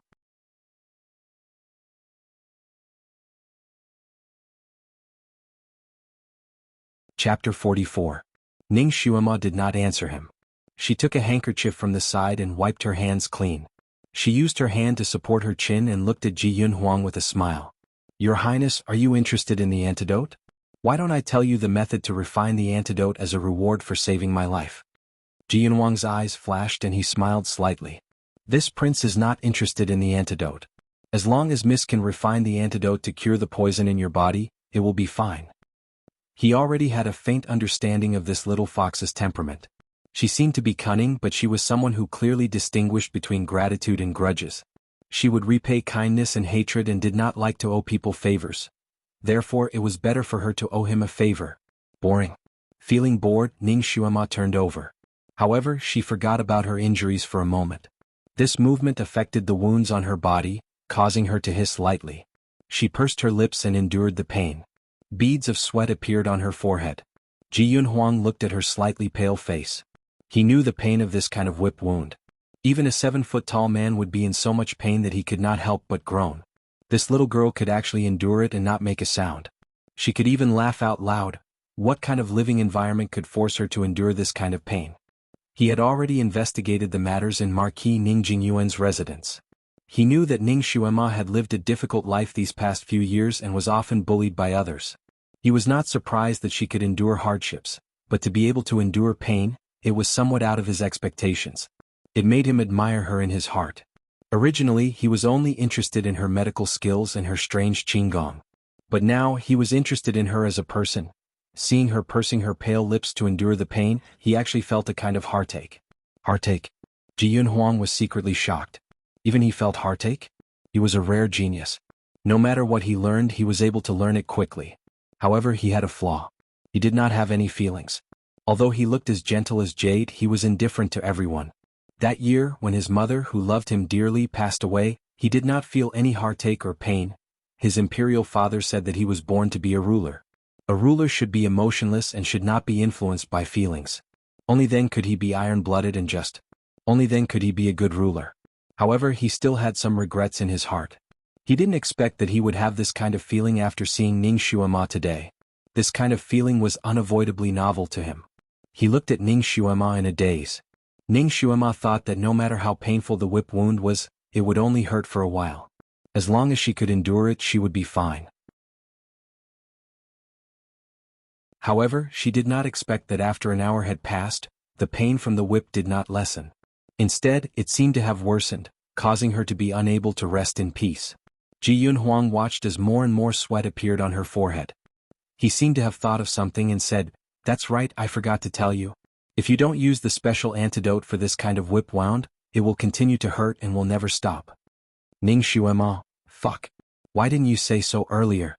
No wonder when she crushed that pill and blew it all over that scumbag Ji Yunhao's face, that guy was still so calm and collected. He had an expression that said he was certain she would go back and beg him. So it was because of this. If she had known earlier, she would have taken his antidote first to relieve the pain. When the whip wound was healed, she would have gone to beat him until his face was full of peach blossoms. That way, she would have been able to vent the anger in her heart instead of seeking a momentary satisfaction. Could it be that she had to continue to be in pain while concocting the antidote? Damn it, she was in so much pain that she wanted to beat someone up. She simply could not calm her heart down.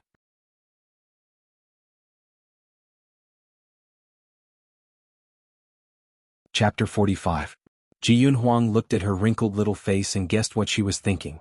Why don't you follow me back to the Crown Prince's residence first? I'll send someone to ask Sixth Brother for the antidote. No one would refuse to give face to the Crown Prince, especially Ji Yunhao. This was not a bad idea. She was in so much pain that she was sweating all over. If she did not endure it, her fingers would be trembling. It would be extremely difficult for her to concoct the antidote in this state. Ning Xuema nodded. I'll have to trouble your highness. Although she said those words calmly, her lips were already trembling. Ji Yunhuang looked at her for a moment and lifted his sleeve to wipe away the sweat on her forehead. You're still a child. If you're in pain, you should shout it out. Even if you cry, why do you have to endure it? Ning Xuema stared blankly for a moment. In her previous life, she had been trained to endure pain. Therefore, although she often acted cute and killed people, she almost never cried. No matter how painful it was, she would quietly endure it. After enduring it for so long, she almost forgot what it felt like to cry. In her mind, crying was a sign of cowardice. Unless it was to prevent other people from crying, Ji Yunhuang's words made her heart feel warm. This crown prince, no matter what reason he had for being good to her, he was still concerned about her. She curled her lips and smiled, revealing 2 dimples on her cheeks. Many thanks for your highness' concern, but I don't want to cry. She wanted to beat Ji Yunhao into a pig's head even more. Ji Yunhuang bent his finger and lightly flicked her forehead. You don't mean what you say. Why are you so stubborn? This action was unavoidably too intimate. All the hairs on Ning Xuema's body stood erect. She calmly moved backwards. Although Ji Yunhuang did not return to Changkong country often, his residence was still the most majestic among all the prince's residences. Of course, compared to Ning Xuema's Marquis Jingyuan's residence, it was much more superior. The carriage drove straight in. Ning Xuema could not see the interior of the Crown Prince's residence from inside the carriage, but she could hear the sound of people kneeling and greeting. She could imagine the size of the residence. After the carriage entered the mansion, it continued to move forward for a full quarter of an hour before stopping. Welcome back, Your Highness the Crown Prince. A chorus of greetings came from outside. From the sound of it, there were at least 100 people. Xuema, it's not convenient for you to move right now. This prince will carry you down. Ji Yunhuang didn't give her any chance to protest and carried her in his arms. A servant respectfully lifted the curtain of the sedan. Ji Yunhuang carried Ning Xuema and walked out of the sedan in large strides. There were 2 rows of people kneeling below. One row was made up of maids and the other row was made up of servants. The one leading them was a butler in luxurious clothes. Ning Xuema lay in Ji Yunhuang's embrace, and she could feel countless gazes on her body. She didn't need to look to know that those gazes were filled with shock and astonishment. Who asked their crown prince to carry a legendary piece of trash in his arms? But she did not hear the low hiss of surprise in the tea house. It seemed that the rules of the Crown Prince's residence were pretty good. Her body was in unbearable pain and she really could not stand on her own. She simply laid her head on his chest and waited for him to carry her in. In any case, he had already carried her in the tea house. Since it was an emergency, carrying once was carrying twice was also carrying. She was a modern person, so she did not care about this. Ning Xuema heard Ji Yunhuang instructing the servants. She knew that he would not harm her at this time, so she was too lazy to listen. "Your Highness, let us servants carry this young lady?" 4 maids carried a spring stool over, wanting to take Ning Xuema from Ji Yunhuang's arms. You're tuning in to the Han Li's Wuxia Adventures YouTube channel. We're so grateful for your support, and don't forget to subscribe to join us on this incredible journey through captivating stories. Your generosity through donations truly makes a world of difference, as it's the primary source of revenue that allows me to expand and enhance this channel for you. Thank you from the bottom of my heart for being a part of this adventure.